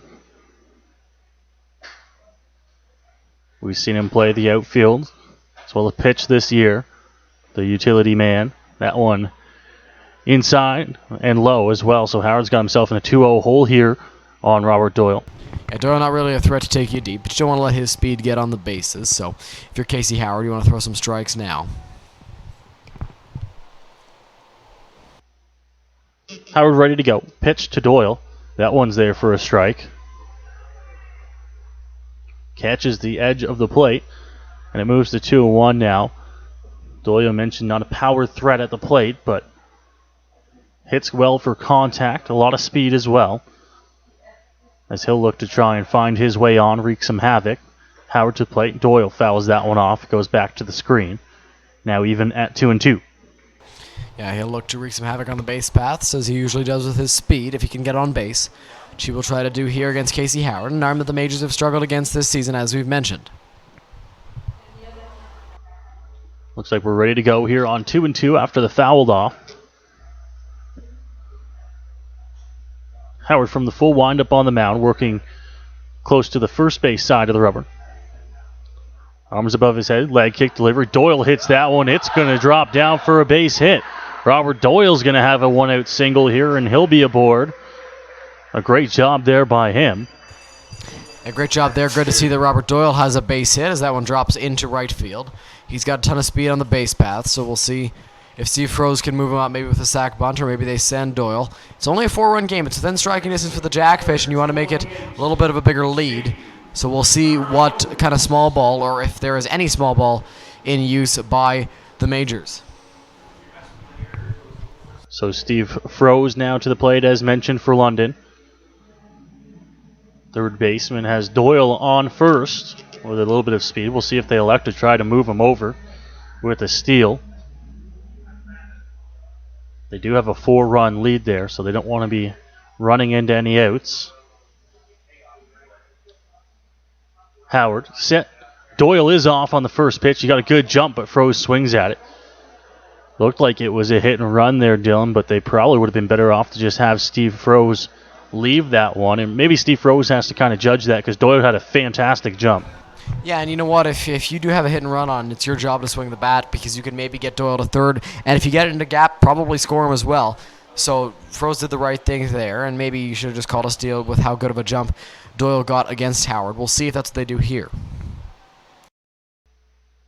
Howard checks, and Doyle's got a good jump here. This one goes all the way to the backstop.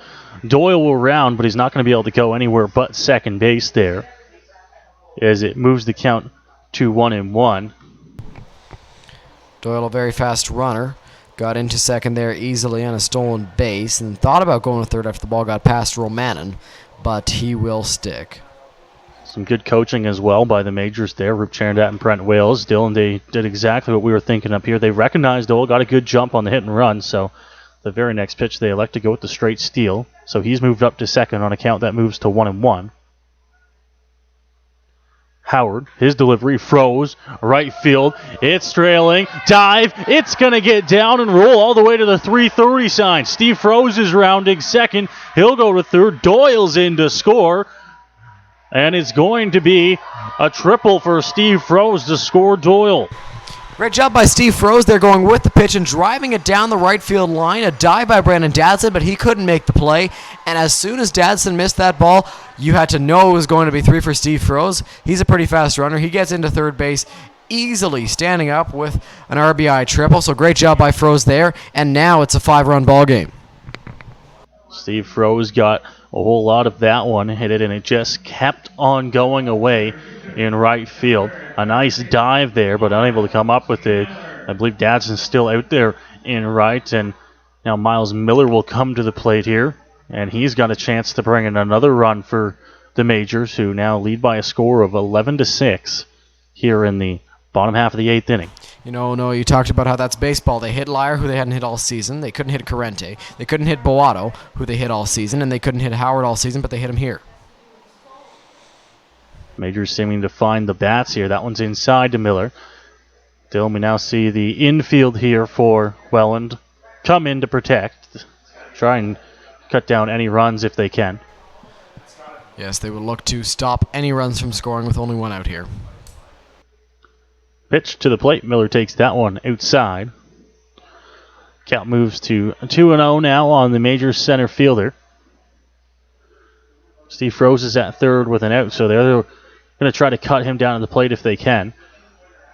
Although, I imagine here for Brent Wales, the third base coach right now, they're probably not going to send him unless it's definitely through. Miller holds up on that one. That's low, so now he falls behind 3-0 in the count. Yeah, 3-0 to Miles Miller is not something you want to do, because you can actually walk him and then he can steal a couple of bags with his speed very easily. So we'll see what Howard comes with on 3-0. Delivery set and ready to go to the plate here. Miller takes that one, but it's across for a strike. A little bit low in the zone, but it's there. It's 3-1. On deck stands Yuki Yasuda, the Major's second baseman.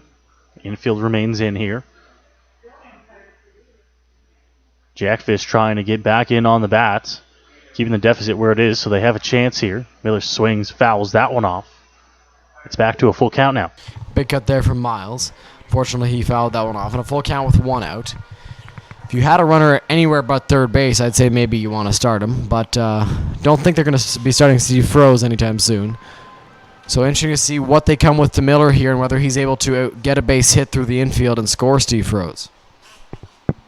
Time now called at the plate by, I believe it was Romanin. Could have been Miller as well, though. Count is 3-2.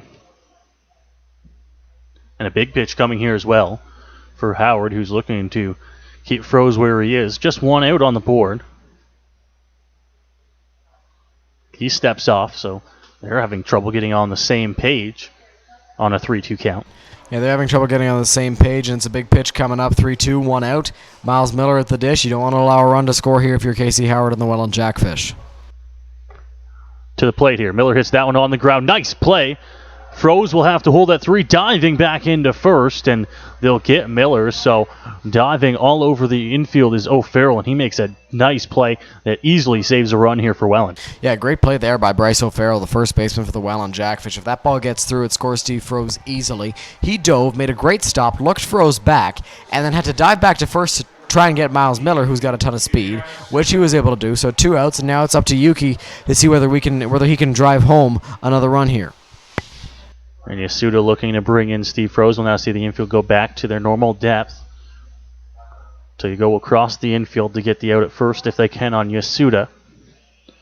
A nice play over there by O'Farrell, as mentioned, saves a run. That pitch will miss low, so Yuki Yasuda gets ahead in the count. 1 ball, no strike.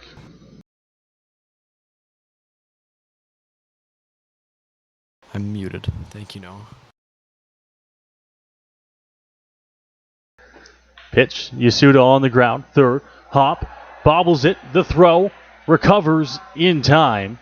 A great job there, and the Jackfish will keep the runner from scoring, but they will go to the 9th inning.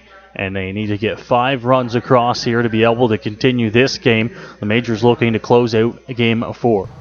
Yeah, and right there, good job. Good recovery from Nolan Pettipies at third, who fired it over to Bryce O'Farrell at first, who was able to scoop that. And we saw in game 3 that he had some trouble with that on some throws over to first base, but he was able to do it there. And now it's John Fitzsimmons' turn to try and close this ball game out. We'll see how he fares in the top of the 9th. So John Fitzsimmons coming in to close the game out for his 2nd inning of work. Had a good one in the top half of the 8th inning. We'll go to the 9th when we come back. Are you looking for that perfect birthday gift this summer? Then make sure you visit the London Majors team store located under the grandstand at home games or online at londonmajors.com. The Major store has lots of different items including t-shirts, game-used jerseys, hoodies, and Collins Major socks, compliments of Collins clothiers. The Major store also has multiple different styles of London Majors official New Era caps. So make sure you visit us under the grandstand at home games or online at londonmajors.com.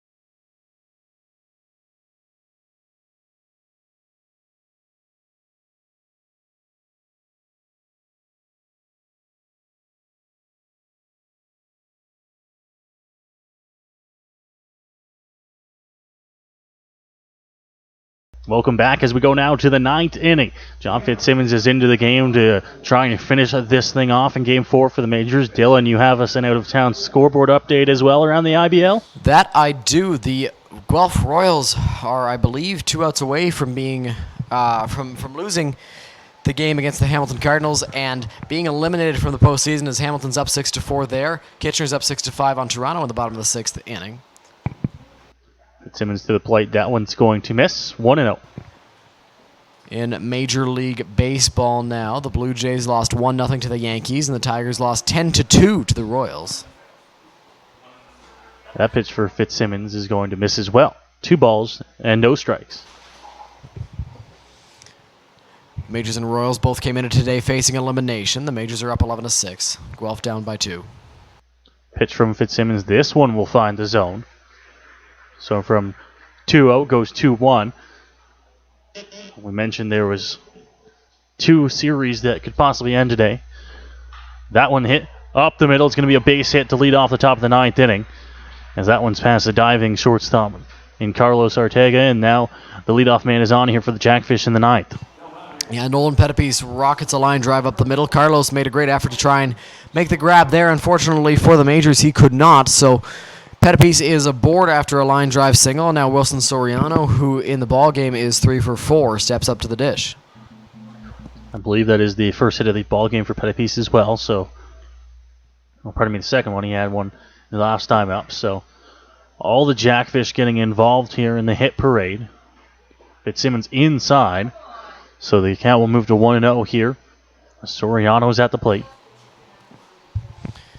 Yeah, every Jackfish player has a hit today, and it's been a good offensive performance for them, but the Majors have just had a better one. That pitch right there, Ambrose thought it was a strike. Doesn't get the call as Soriano is ducking down, so now it's 2-0. Yeah, Soriano sold that call for sure, as it looked like a strike from up here, but he ducked as if the ball was going to hit him, and he got the call.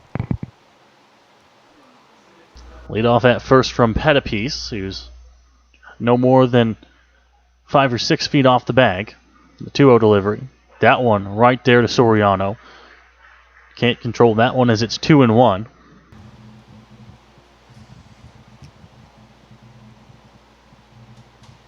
Fitzsimmons ready to go again. Comes to right field.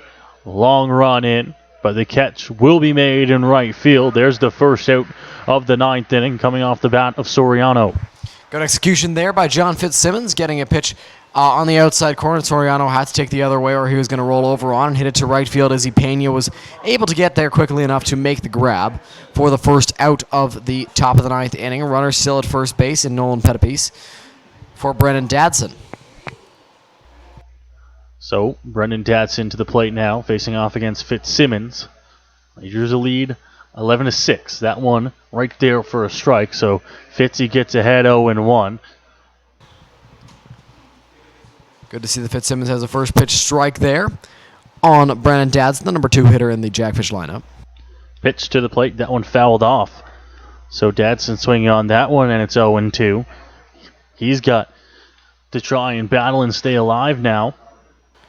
Yes, he does. And you know what? Fitzsimmons has shown that he likes to use that off-speed pitch, and it's a pretty good one. It's looking pretty good today. We'll see how he fares, or whether he uses it against Brennan Dadson.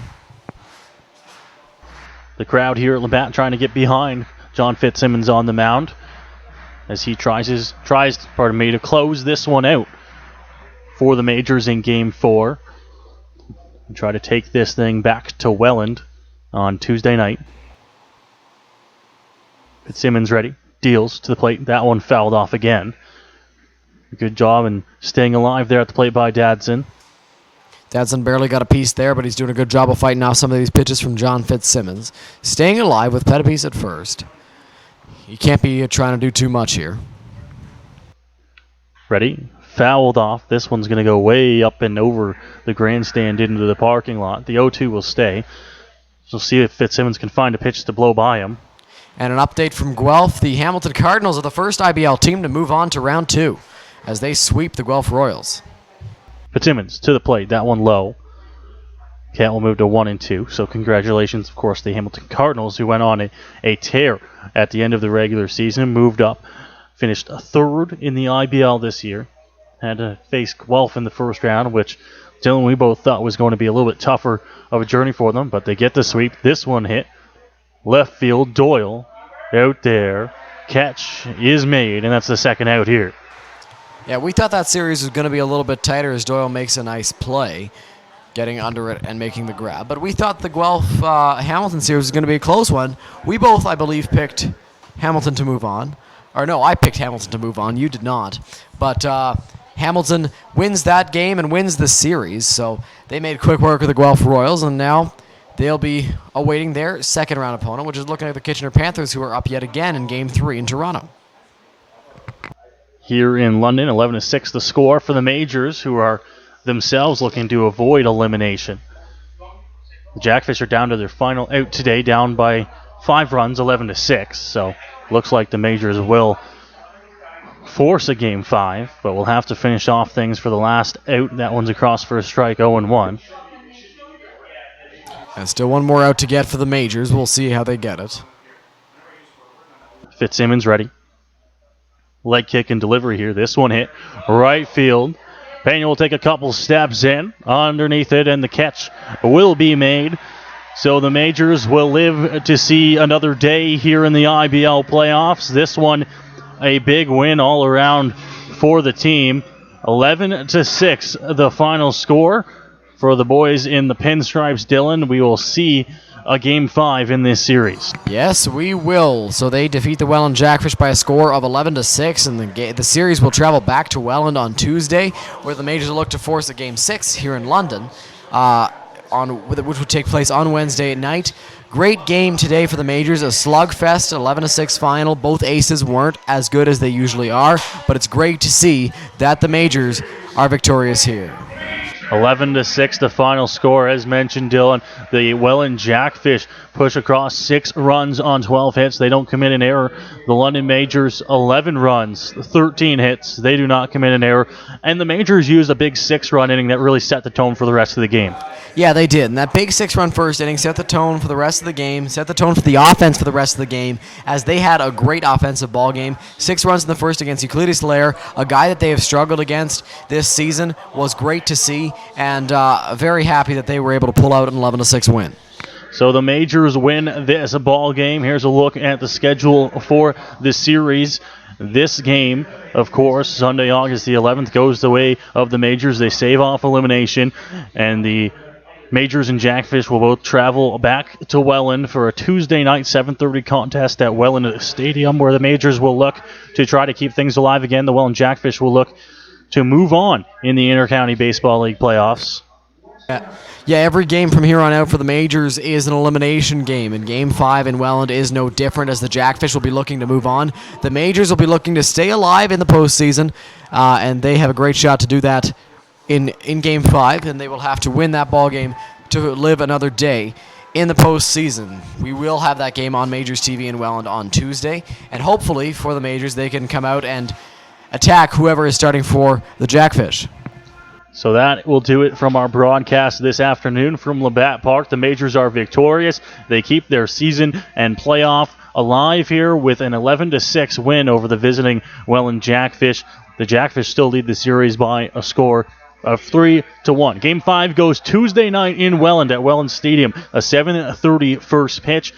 The broadcast crew will be heading down to Welland, of course. Myself and Majors TV will be on the call at roughly 7:25. We thank you all for listening, watching, and enjoying the game with us. The Majors win, and we will see you on Tuesday night.